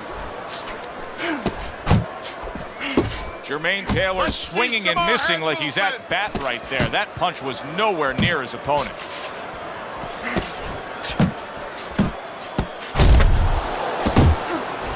Covers up nicely, gets rid of his opponent's body shot.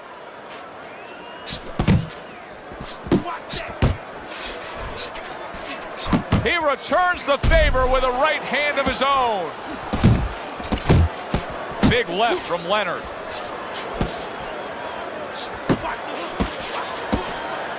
Sugar Ray showing defense, able to block that punch.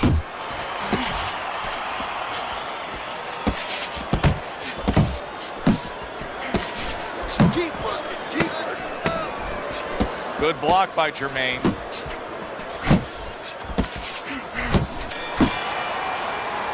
Well, if the second half of this fight is anything like the first half we just witnessed, then oh boy, is it going to be fun watching this fight down the stretch. And I don't think it can change.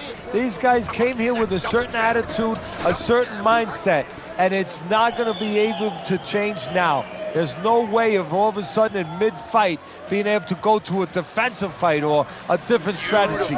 What you see is what you get, and you're going to get it the rest of the night. Exactly like that. This is your fight, all right? You're in complete control of this fight. Nice work. He's hurt. Now I need you to jump. Good action throughout. We'll see if it keeps up in this round of what has been a very even fight. Taylor blocks it. He's tired. He's tired, champ. Come on, now's your chance. Tried to land that upstairs and was off the mark.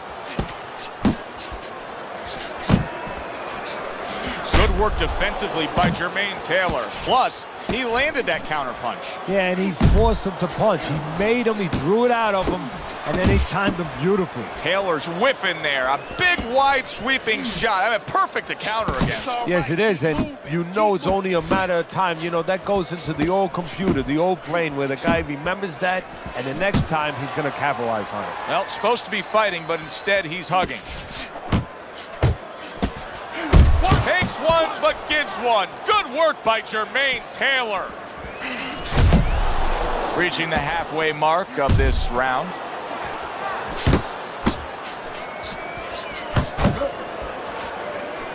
Come up, come up. Good flush shot upstairs.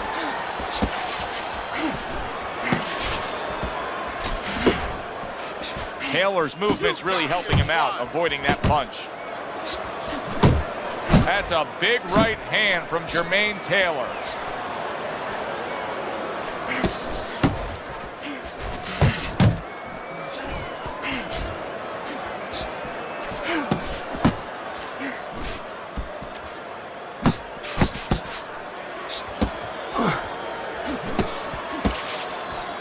Firing off the uppercuts. Great exchange. Nice strike after catching one by Jermain Taylor.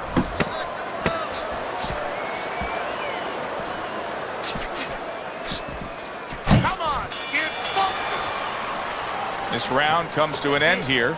Joe Tessitore sitting ringside as always with Teddy Atlas. Love coming to this fight venue. We always have a great time when we come to town, with the exception of having to pay the bill for our entire crew on the night before when they take us out to a steak dinner. Yeah, you know, they remind me of fighters a little bit. You know, the fighters that we see that have every once in a while, very short arms. You know, these guys they don't have the reach. No, they can't reach for the wallet. No, they don't. And I tell you, they would be great on the inside. Really great. I wish I could put them on the inside in the kitchen where I didn't have to take care of them at the table, but great guys. Get it out! Get it out!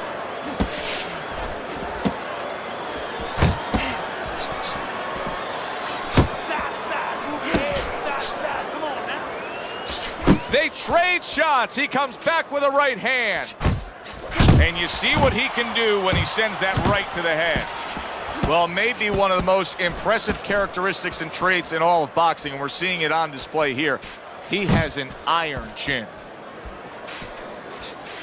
Able to dismiss his opponent's shot, and then comes back with an uppercut.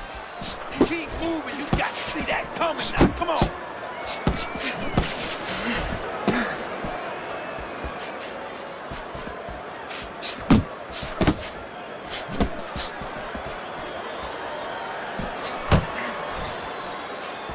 midway through the 7th round. Come on, kid, focus.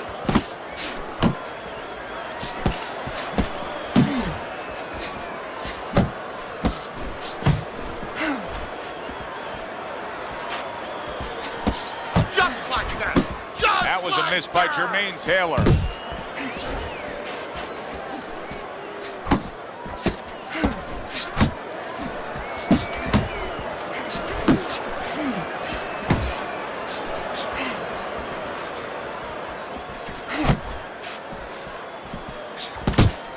Oh, what an exchange! You're doing great. To the head he goes with a left hand. Not what he was looking for. That's a miss right there by Jermain Taylor.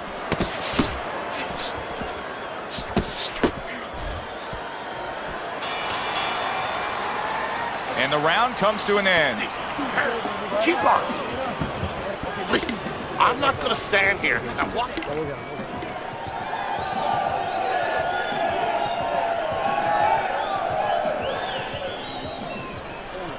This is a wipeout. You are winning this fight. You keep doing what you're doing, and you got this in the bag. Just keep doing exactly what you do.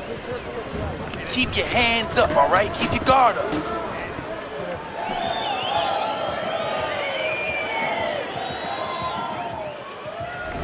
Teddy's scorecard at the beginning of round number 8. Jermain Taylor's the lead, but he's taken some damage, Teddy. Yeah, it's been a good day for him, but there's been some clouds, and there's raining a little bit. He just had to worry that it doesn't start raining harder.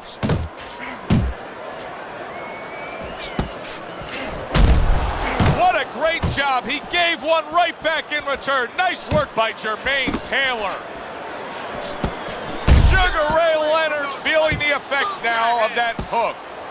Taylor's on the receiving end of a hook.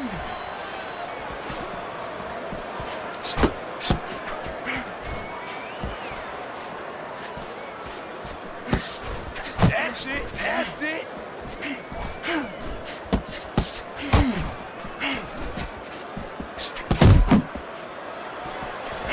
Jermain Taylor. Sugar Ray Leonard's in bad shape. Solid.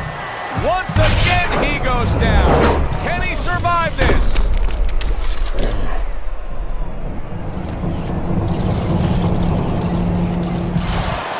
One, two, three, 4, 5. Hard to prepare for a situation like this, but many do.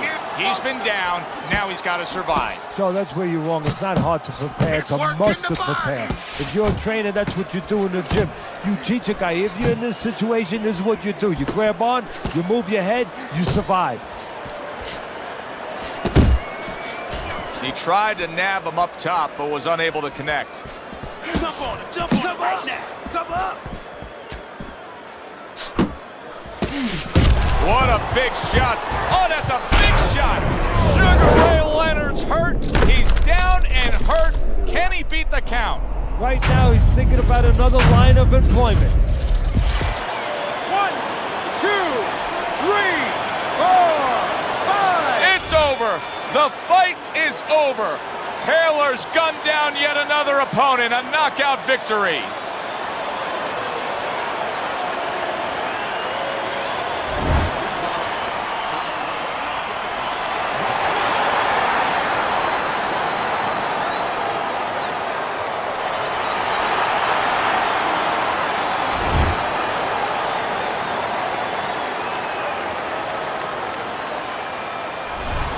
I don't know why we're always so shocked, but we just are. You'd think we'd learn by now that anything can happen. Here's a fight that is clearly heading to a decision, and just like that, it's over by knockout. Yeah, you need to go to sleep, take a sleeping pill, or do that. Stick your chin out, bang. Good evening, everybody. Glad you've made the decision to be with us. Alongside Teddy Atlas, I'm Joe Tessitore, and we're glad to be bringing you action and welcoming you to the New York City Arena here in Midtown Manhattan for a much-anticipated main event. 10 rounds in the middleweight division, and now the time has come. All the talk, now comes the walk. He's making his way to the ring. You wouldn't know he's about to step into a fight. He looks like he's just out for a stroll.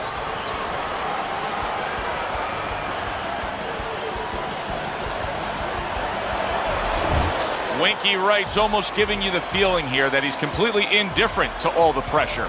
I mean, this is a guy that's been there, done that, and he couldn't care less about the pressures that are in front of him.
Okay, guys, we went over the rules in the dressing room. Let's touch gloves.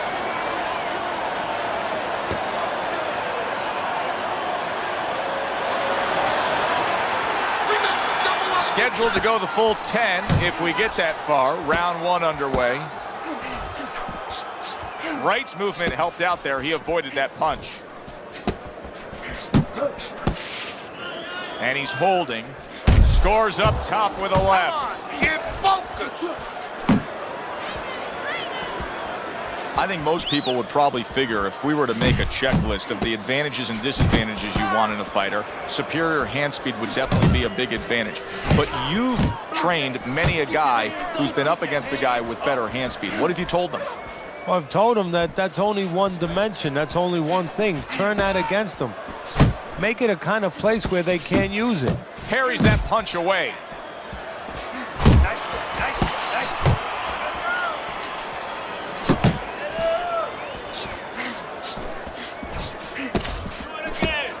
He took a shot, but he came back with a right hand of his own.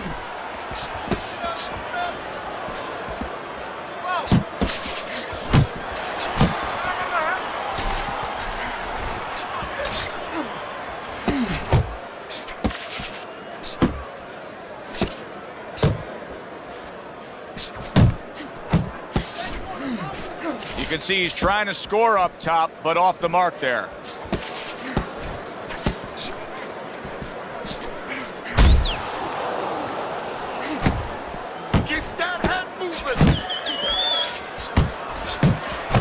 Double jab right to the face.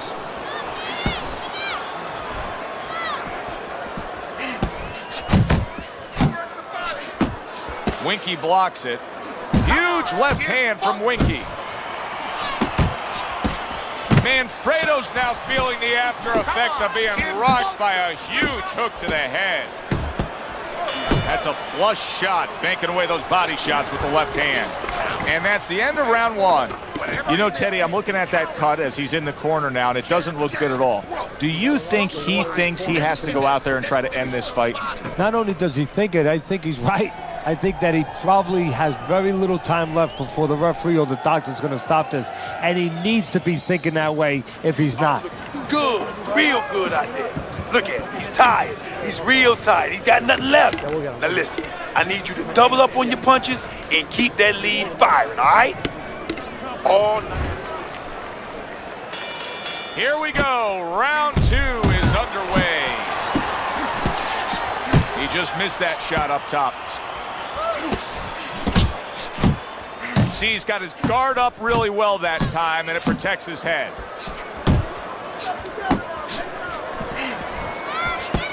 There you go.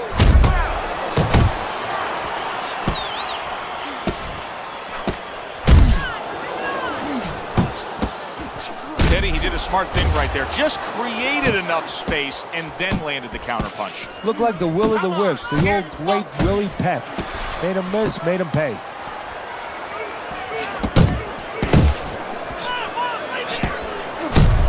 Excellent hook to the head by Manfredo. And now just wasting everybody's time holding on. Wright showing that he's got some defense of his own. He got away from that punch. Halfway through this round here.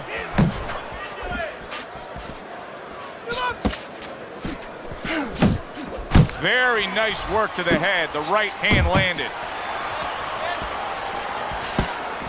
Took a shot. Now he gives a left. He gives as well as he takes. You saw it on that exchange. There's the headshot, but he parries it away. And just grabbing onto his opponent.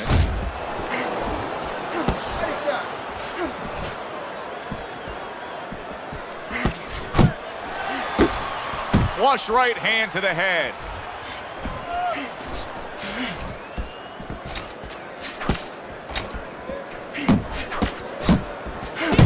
Winky right with a block punch.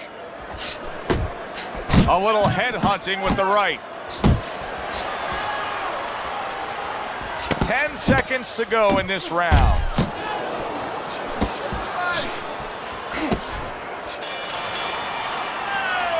You can almost see it just by the way a fighter sits down on their stool at the end of a round. As we come to the end of this round, you can tell that he's full of confidence and he can't wait to get right back out there and continue doing what he's doing. Well, you're right. The first thing that I notice is his back's not leaning against the corner pad. You know, that's a defeated fighter. That's a fighter. He don't want to go back. Something bad happened to him. You know, he's leaning back like that. You have to pick him up from the stool. He's got all his weight forward. He can't wait to get going. You know that he's positive. You know that he had a good round.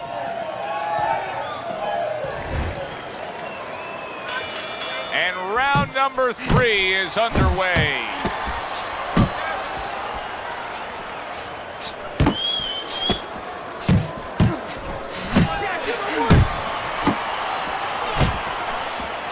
Oh, what a hook by Peter Manfredo.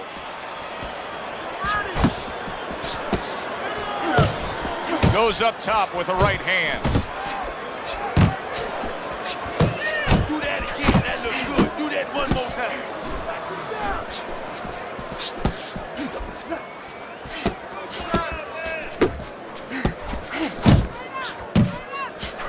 I like the way he went up top that time with the hook. He fires off the combination there and it lands. You see he comes over the top with that right hand, a real solid shot. Able to land another power shot early on here, Teddy. Does he have to worry about trying to keep up this pace? No, I don't think so. If he keeps at this pace, he's not going to be around to worry. Solid left hand to the head.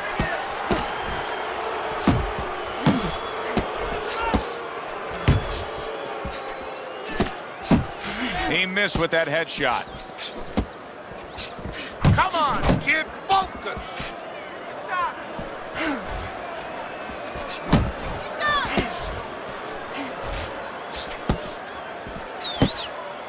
There's that overhand right. Peter Manfredo's clearly affected by that.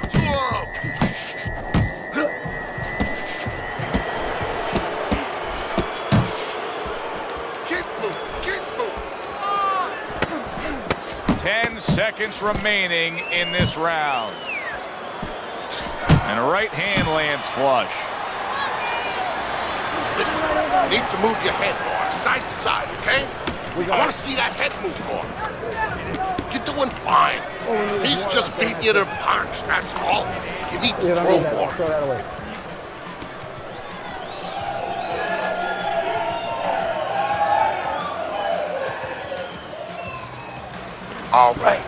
All right, you are dominating this fight. Keep it up and keep doing exactly what you're doing.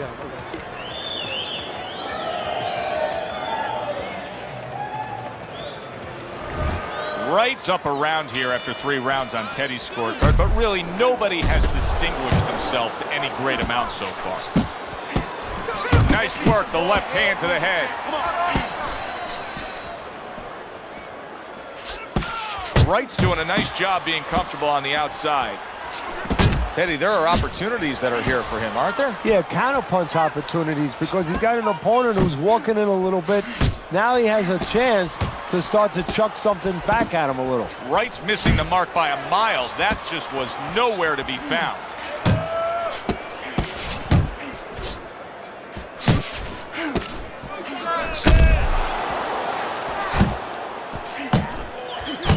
They both decide to bring it.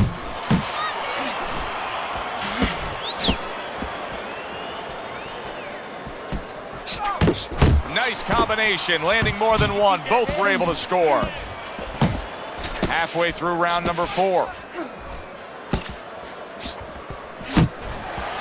A little something for his opponent after getting tagged. And now he's targeting upstairs.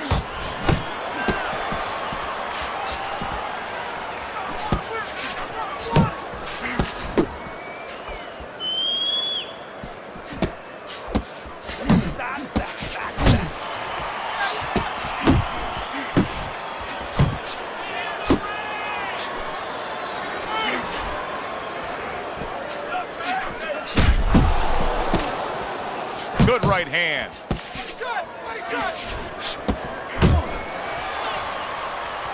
Come on, kid,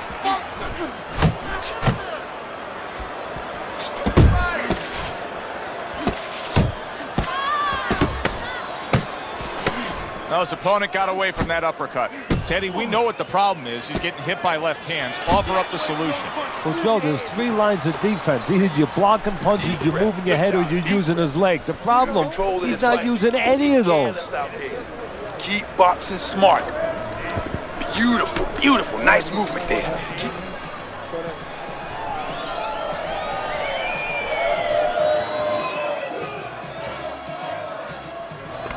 You need to capitalize on his misses, okay? I want to see that counter hook. Make him pay for his misses.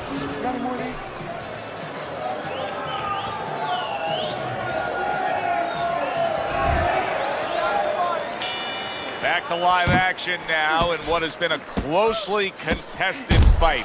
One of those fights that somebody is still waiting to break through and be a difference maker in.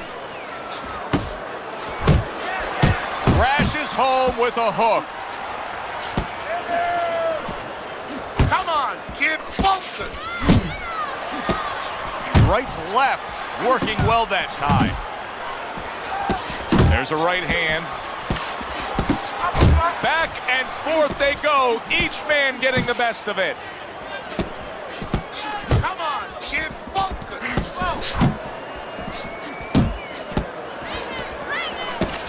Effective work with that flush overhand right.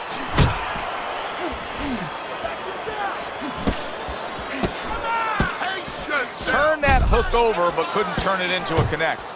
Wright's defense clearly carrying things right now for him, but what else should he be conscious of beyond just this good footwork we're seeing? Well, the old timers would say, hey, you're doing the hard part, you're making a miss. Do the fun part. Make sure he pays. Commits to the straight right. Work the body, kid, body shot.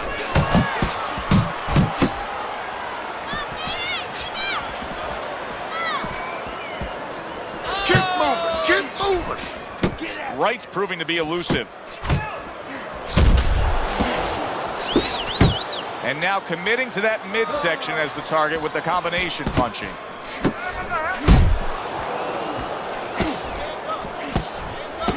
Side to side. Wright's punch is far off the target.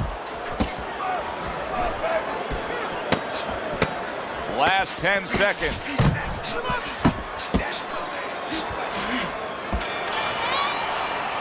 And round 5 comes to an end.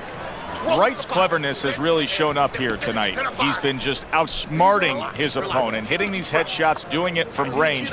If this is the turnaround towards the end of this fight, how will it happen? Well, what he has to do is opponent has to start timing his jab a little bit. You know, there's 2 ways to take away your opponent's jab if it's controlling range. One is with your own jab. The other is with the right hand. Start chucking right hands over. Make him a little afraid of using that jab. Right hands down, baby. You need to move your head, okay? Side to side. Lead to the side. Pow. 6th round now underway. Let's see who can really come on here in the second half of this fight. Another jab comes in. Come on, kid, Pavlik. He missed by a mile. That wasn't even close by Winky Wright.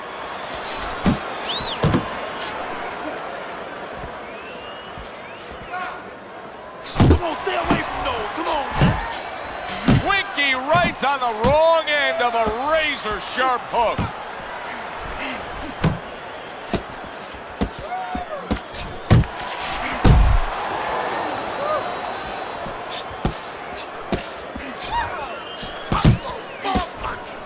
His opponent wanted the body. He wouldn't give it to him. He takes a shot and then commits to giving one right back. Tucks those elbows in, blocks the body shot. Go, go. You're still not moving enough.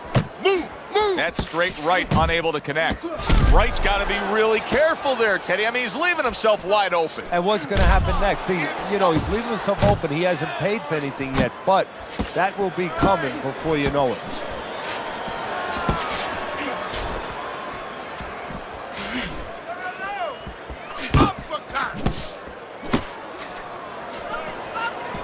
You need to block. Looks like there's blood coming from Winky Wright's nose. Good step back, counter punch there. Beautiful. Oh, that's good stuff. Firing right back with one of his own. Good work by Manfredo. Final 10 seconds of the 6th round. Wright's punch didn't come. Oh, what a left hand. And that's the end of round 6.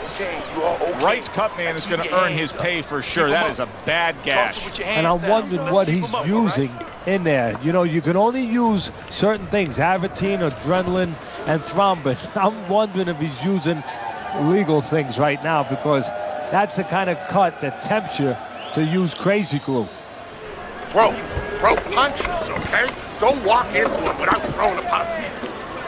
Nice.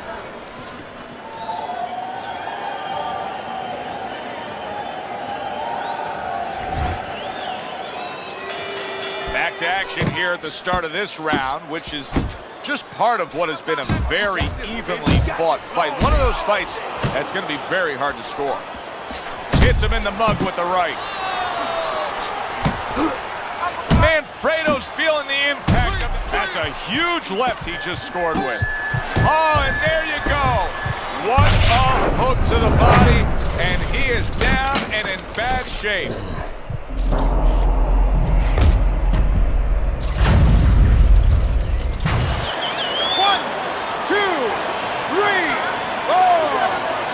So now the question becomes, after that knockdown, and he has gotten up, how does he survive? So one of the ways he survives is if he's been taught.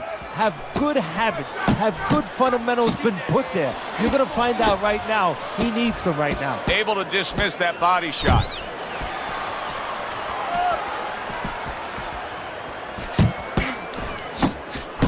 And now we got a fight. He fires back a right hand of his own. Nice block that time. It was intended to the head. Keep doing what you're doing. And that's what fighters do. Pulls the trigger right away after taking one. Good way to protect the midsection. Big shot comes crashing home. Oh, and now the real test. Can he get up after going down a second time?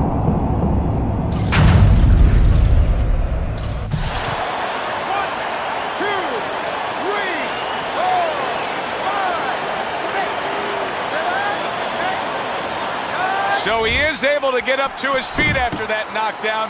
But Teddy, it's what's ahead that's the problem. Yeah, we're getting a peek right now into his heart, into his soul. Not able to land the headshot. Gets rid of that effort.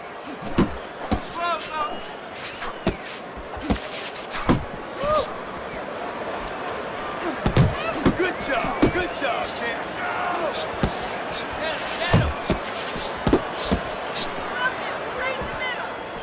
A well-placed left hand up top. Good flush shot by Winky Wright. And that's the end of round 7. When he misses with a punch, counter. Listen, I'm not gonna stand here and watch you take these shots, okay? You understand me? Let's see some defense and more punch.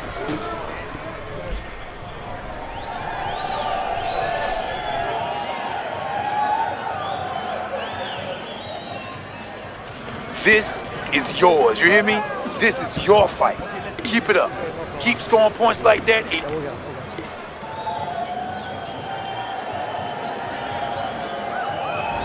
This has been a close fight, a good, highly entertaining close fight through 7 rounds. Look at Teddy's scorecard. Wright's on top on your scorecard, Teddy. But he's gotten there by simply scoring knockdowns. His opponent has been working through more consistently. Yeah, he has. He's been sticking with that jab. He's been keeping his punch rate up. He's still in the fight because of that. You know, you go out there, a fighter like this, you were just knocked down in the last round. Now you got to go out there, you got to prove to your opponent, hey, I'm fine. You got to prove to the whole arena, hey, look at me, I'm fine.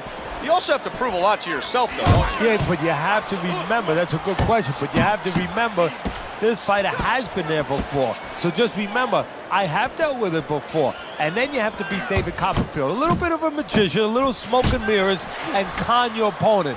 Let him think you're all right. Let him think you even want to fight when really you just want to buy a little time. Keep doing what you're doing. You see, he sits and waits and then strikes with that counter punch by Winky Wright. 90 seconds to go, halfway through round 8.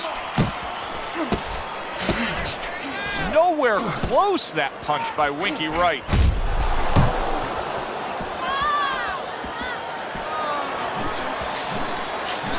He took a shot, but he gives one of his own, a left big shot. Peter Manfredo's battered and beaten. I don't know that this fight's gonna continue.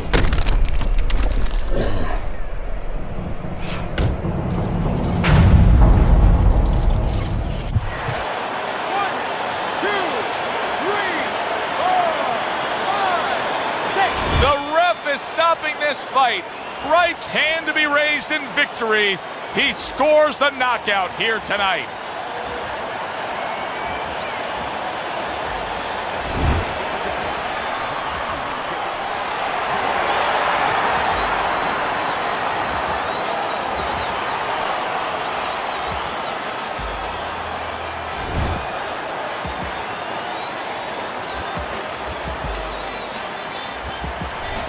Now that's how you end a fight right there. Yes, he was controlling throughout, but he made a good, clean finish with the knockout. Yeah, as a trainer, you want to know, can a guy punch? Can a guy defend?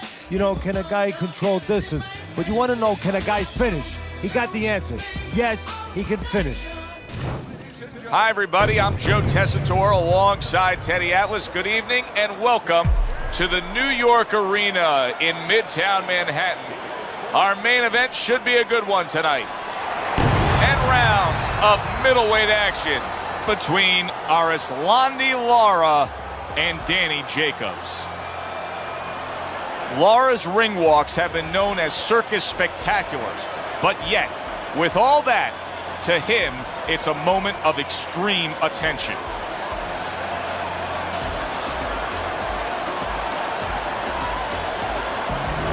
Danny Jacobs is approaching the ring now, and this ring walk can tell you so much. Look at the focus on his face.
Okay, guys, we went over the rules in the dressing room.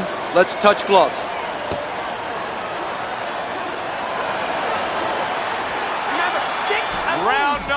one is now underway. All the talk is done. It is simply time to fight. Able to get him up against the ropes. Danny Jacobs has a way of landing a hook at a moment's notice. Jacobs did a nice job of placing that. And he ties up on the inside. Really on the mark with that overhand left. Every fight takes on its own unique personality. And this fight looks like it's going to be a matching of wits, a technical display. Yeah, if it was a chess match, it wouldn't be a lot of knights jumping over to castles. It'd be a lot of pawns moving forward very steadily. Committing well now to that left hand over the top. What does the orthodox fighter have to be conscious of guarding against that right hook from the southpaw? I mean, he's got his left hand out there, but a non-traditional defensive structure for him being set up like that. Yeah, absolutely. He has to remember that that punch will come from that angle, and usually he has no danger coming from that angle. So he has to make sure when he jabs, that shoulder is up against his chin. So if the hook does come, it hits the shoulder, not the chin. Needs to improve that accuracy, missed with the headshot. Good work.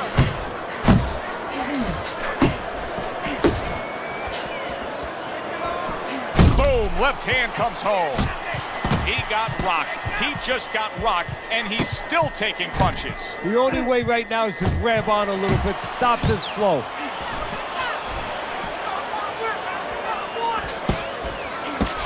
Oh, he just misses with that headshot. Final 10 seconds of round number one. He's committing to the work downstairs. He puts forth a right hand. Danny Jacobs has got that accuracy, and it paid off in the last round. You're okay. You're okay.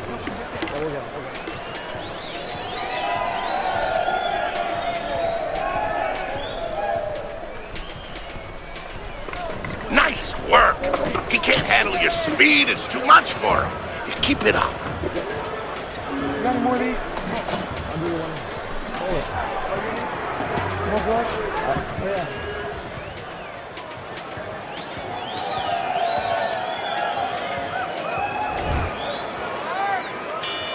So this round is underway, and what a difference a break makes for him.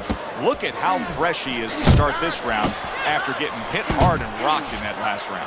What a difference a rest makes when the corner knows how to take advantage of that rest. They got water on him, they revived him, they massaged his legs a little bit, gave him some encouragement. Good to go. Gotta see that come in. Let's go.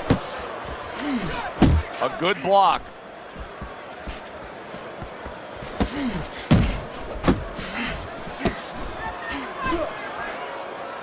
And he just holds on there. Gets rid of that. It was intended for his head.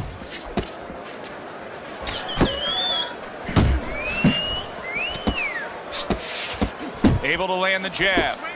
Lara's blocking ability is doing well for him there.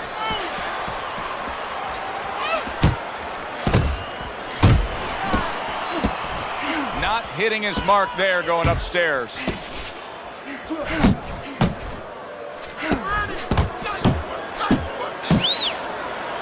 Lara's in there clinching more now, it seems, Teddy. Is it me, or do you think he's clinching more after being hurt earlier? Well, I think I'm watching a movie where, you know, in those prison of war movies where they give you sodium pentothal. I think that's what the truth serum was called. And he's telling me the truth right now. Yeah, he is clinching more. He's not right.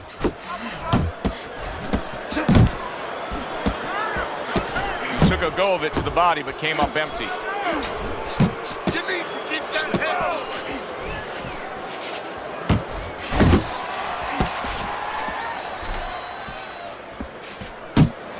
Good body shot. The right hand came home.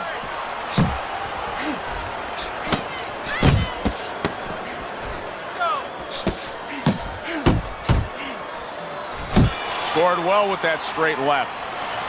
Okay, you're doing good. You're doing good. Keep it up, all right? Very good. Very good.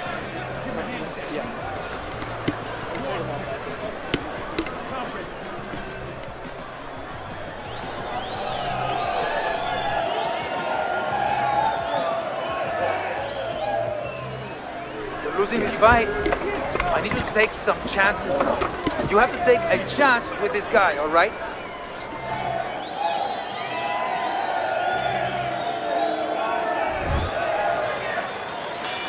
And round number 3 is underway. Danny Jacobs has got speed, no doubt about it. You can see his ability to land combinations with ease. Yeah, but what you want to see now is how effective he is down the road with that speed. Does he place his punches? Is he intelligent with that speed? Danny Jacobs is able to avoid that punch. And now that backhand, the straight left hand, scores well for him. Good exchange. He fires back.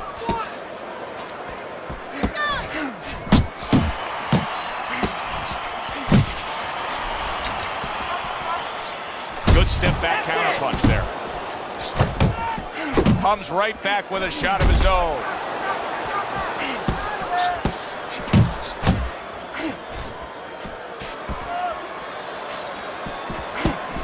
Coming to the halfway point of this third round.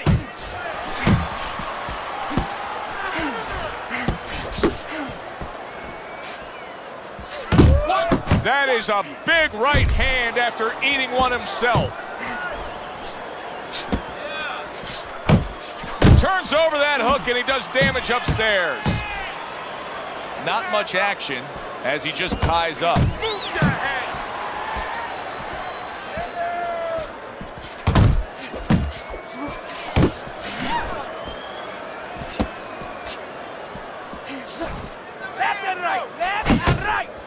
Jacobs is able to land a good, solid left hand. Blocks a shot and then lands an uppercut of his own. Good looking uppercut that time. There it is! Oh, this is going to be close. He may be able to survive the round, but he has gone down now.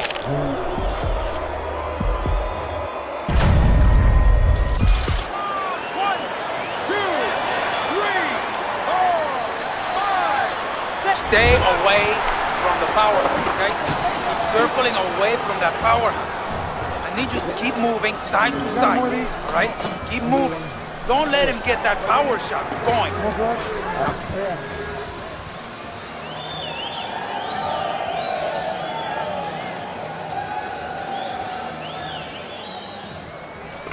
I need you to box him. Wait for him and boom! Make your presence known.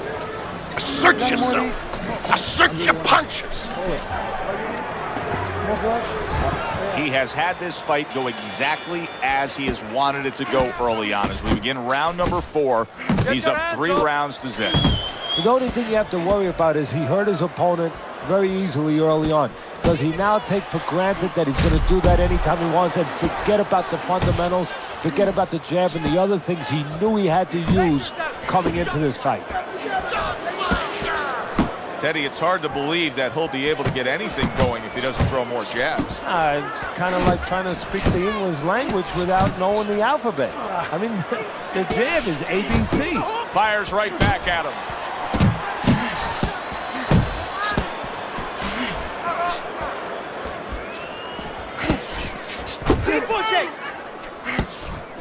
Lara's left now getting into the mix. And he returns on that exchange. Trying to go downstairs, but off target.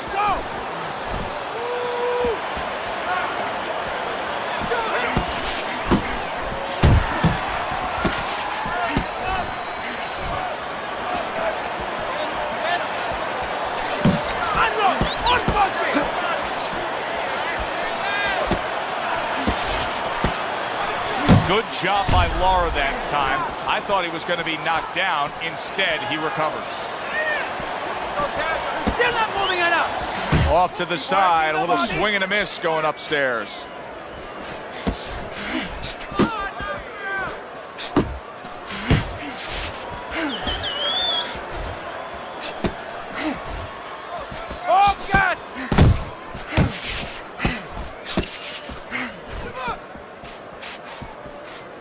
Fourth round now with its last 10 seconds. Wow, look at that, trading shots. And round 4 comes to an end. Danny Jacobs' corner has to keep him calm. That's the kind of cut that can send a fighter into fits. Yeah, and a corner man into using crazy glue instead of adrenaline. I mean, that is a scary cut, as you just said. Get some water. We got it. You're good. You're okay. Breathe for me. Now listen. You threw a white punch, and he got you. You don't need that. No, throw Tighten that up. away.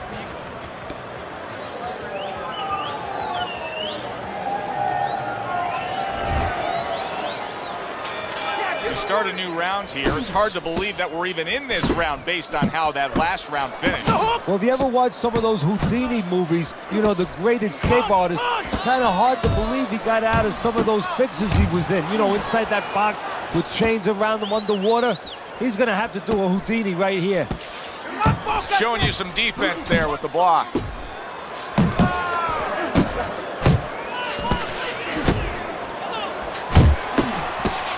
Keeps his hands up defensively, protecting the head.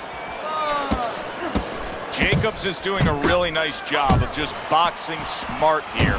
He really has found that good balance that you look for, Teddy. Yeah, he has. You know, first of all, he understands his identity, and he's brought it to this match. Well, that was his intention, and that's what he's doing. Not engaging in the fight, but clinching. Still plenty of time to work here in round number 5. Minute and a half to go. Good shot to the head with that right hand. There you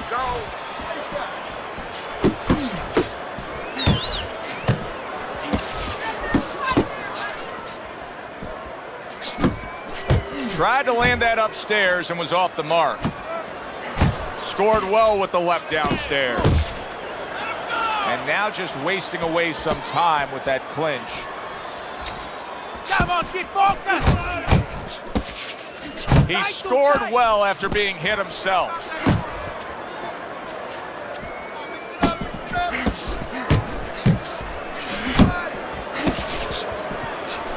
Comes right back at him with a left hand.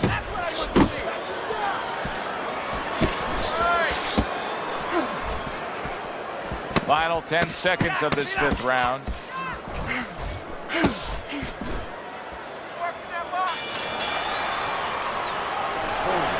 You're letting this get away. Come on now, this is it. You gotta make it a fight now. Here you go. You got to pick up the speed, all right? Pick up the speed.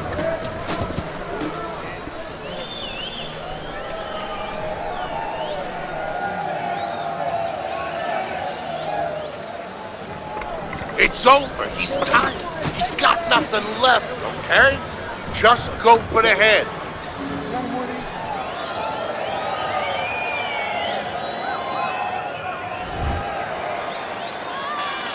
And we are underway with the second half of this fight.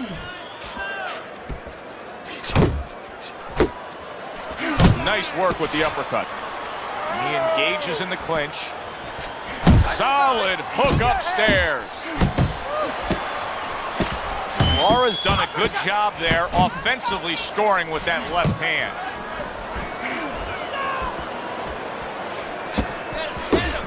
Comes with the right.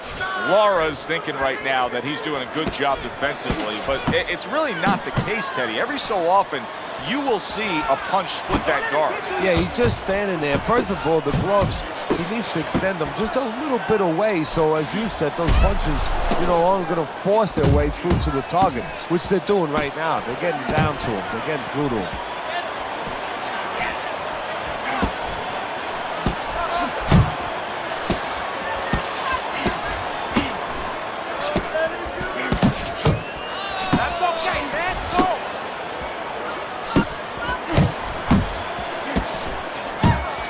Tried to nab him up top, but was unable to connect.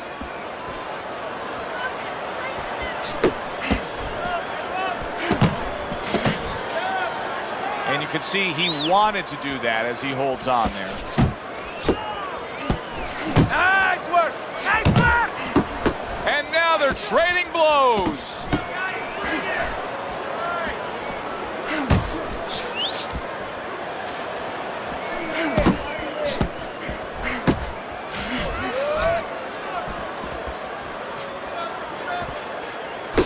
Lara's got a way of just getting away from that punch. Working our way towards the bell. Last 10 seconds of the 6th.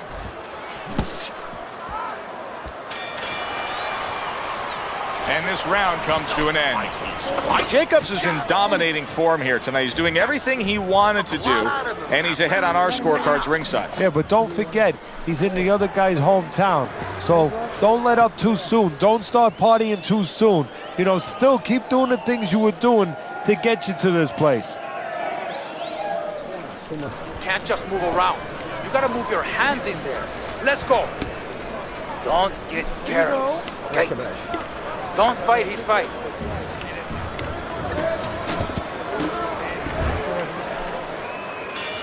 Back to action now. We're underway in what has been a completely one-sided fight. You get the sense this one may not go the distance.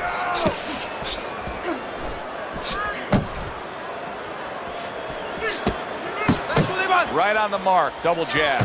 Well-placed hook. Oh, that's gotta hurt. And he crashes to the canvas once again. He's gotten up before. What about this time?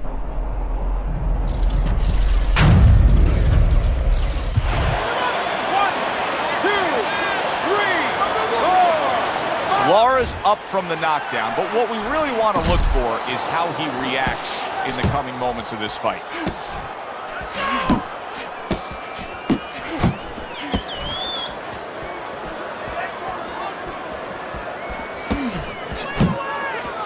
Staying away from those headshots with his defense up top. Jacobs is doing really well on the outside. Lara's taken a lot of punishment with the right hand. Teddy, you've said many times, it's where you put your own head when you get hit by those right hands. Well, one place I could tell you where not to put it, in the middle. Jacobs is stunned here, and yet another big shot comes in. How about that? He goes from being the victim to handing out the punishment.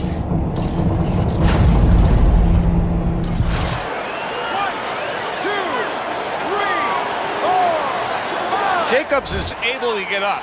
Kenny, I question, though, if he'll be able to go on. What does he have to do? Well, he's got to know what to do, but what not to do. Don't use your legs. Don't try to move because that's the inclination. Get on your bicycle when you've been hurt. No, the bicycle's not there. You got flat tires. What you got to do is grab on the inside, clear your head. And now he's acting like a fighter. Coming back with the right hand after getting scored upon.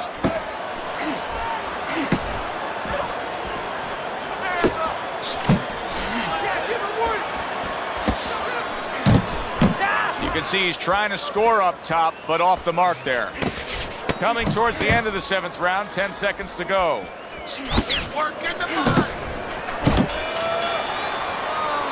And that does it for this round. Hands up. You're throwing punches, but your hands are down. Are you good? Focus now. Focus.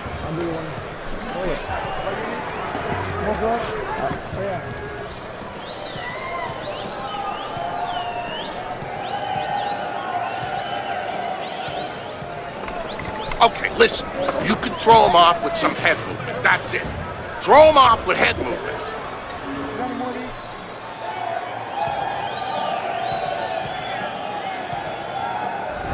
This is just a good, solid fight. Yes, he's leading on your scorecard here as we begin round number 8, but there has been some back and forth, some give and take.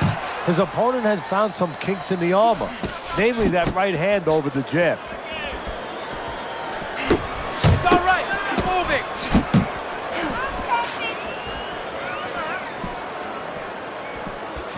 See, the defense pays off as he gets rid of that downstairs. Good work toe-to-toe there. Both fighters got in on him. Danny Jacobs is giving us a taste of some of that athletic ability, that hand speed right there. Good combination. And his opponent, though, now is going to have to show us that he can do something to sort of, you know, adjust to this, to counter this. And that's going to be controlling range and timing because he can't match up with his physical hand speed.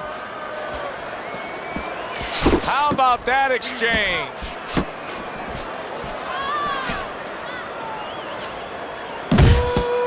Lara's coming up with the answers, avoiding that punch.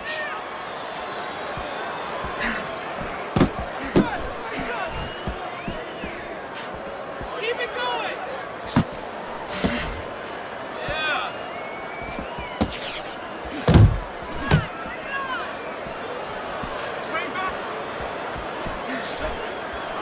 Do it. Keep moving! Keep moving!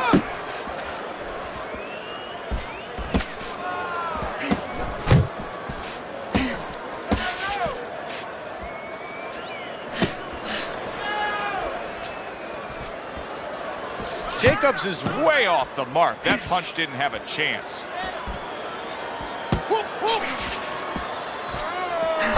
We count down the final moments of this round.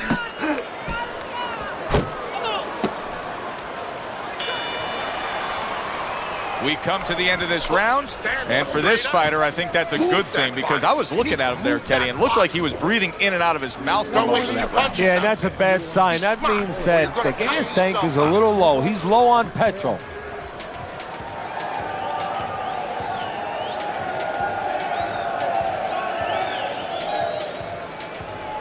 You gotta land a big punch. No doubt about it. You're losing this fight. You need to throw.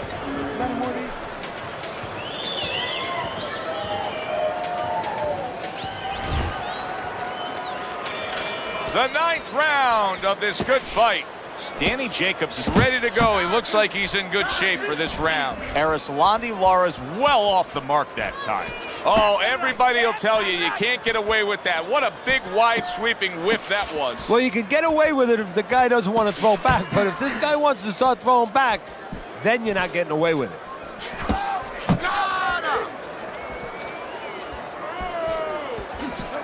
A little defense turns into offense. He blocks the shot, comes right back with one of his own.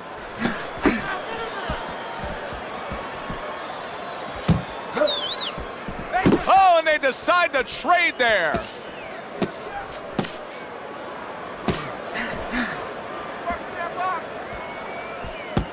Where's the body kick? He clinches when he gets to the inside. 90 seconds into the 9th round.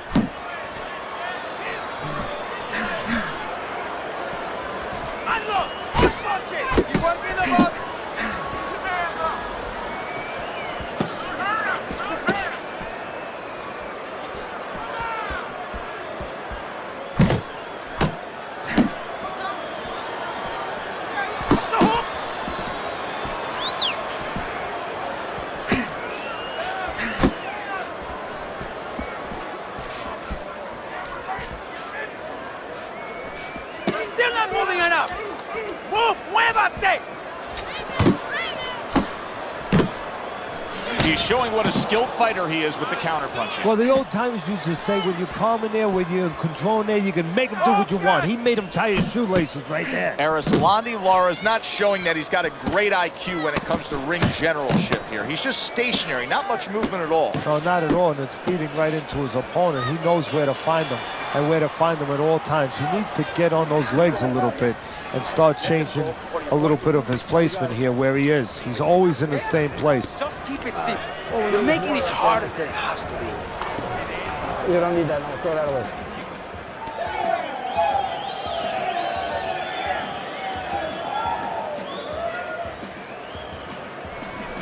Last round, okay? This is it. Last round. Finish this smartly, okay? You have this one. Just be smart, and you have this one. Listen to me. Round number 10, scheduled for 10.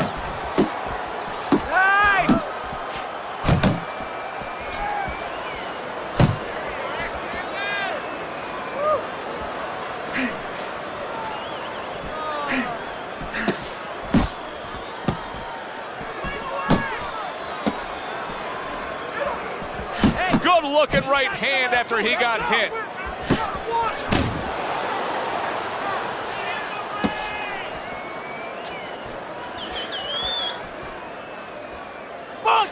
Very nice work from both men. They each got a shot in.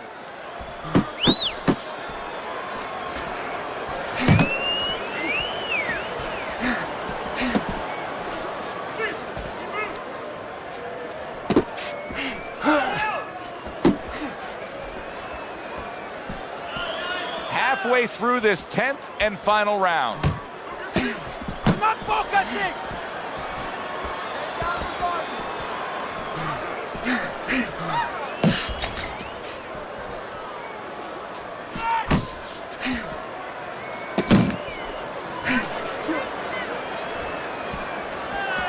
Last minute of this last round.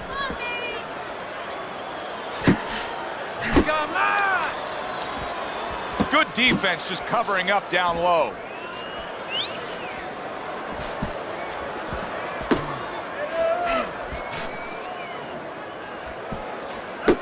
Danny Jacobs is doing a brilliant job with his head movement. He's employing top-notch defense right here, and it's frustrating his opponent. It is frustrating his opponent. His opponent needs to make an adjustment of thinking right now and understand what's there, not what's not there. We know that the head's not there, but what's there? The body. He needs to start going downstairs. That will freeze up some of that head movement. Final bell of what was a one-sided outing. Well, this one is easy to score. At least it should be. Let's hear how the judges had it. We send it up to the ring.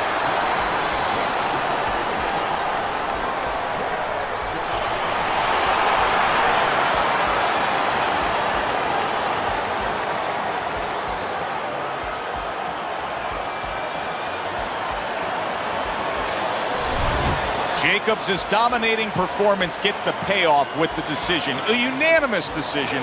Teddy, your scorecard reflects that as well. It was an easy one to score. I mean, he did it fundamentally well. It wasn't just with talent. He did it with the jab. He did it with control and range, going to the body. Great night. I'm Joe Tessitore for Teddy Atlas saying thanks for being with us and enjoy the rest of your night.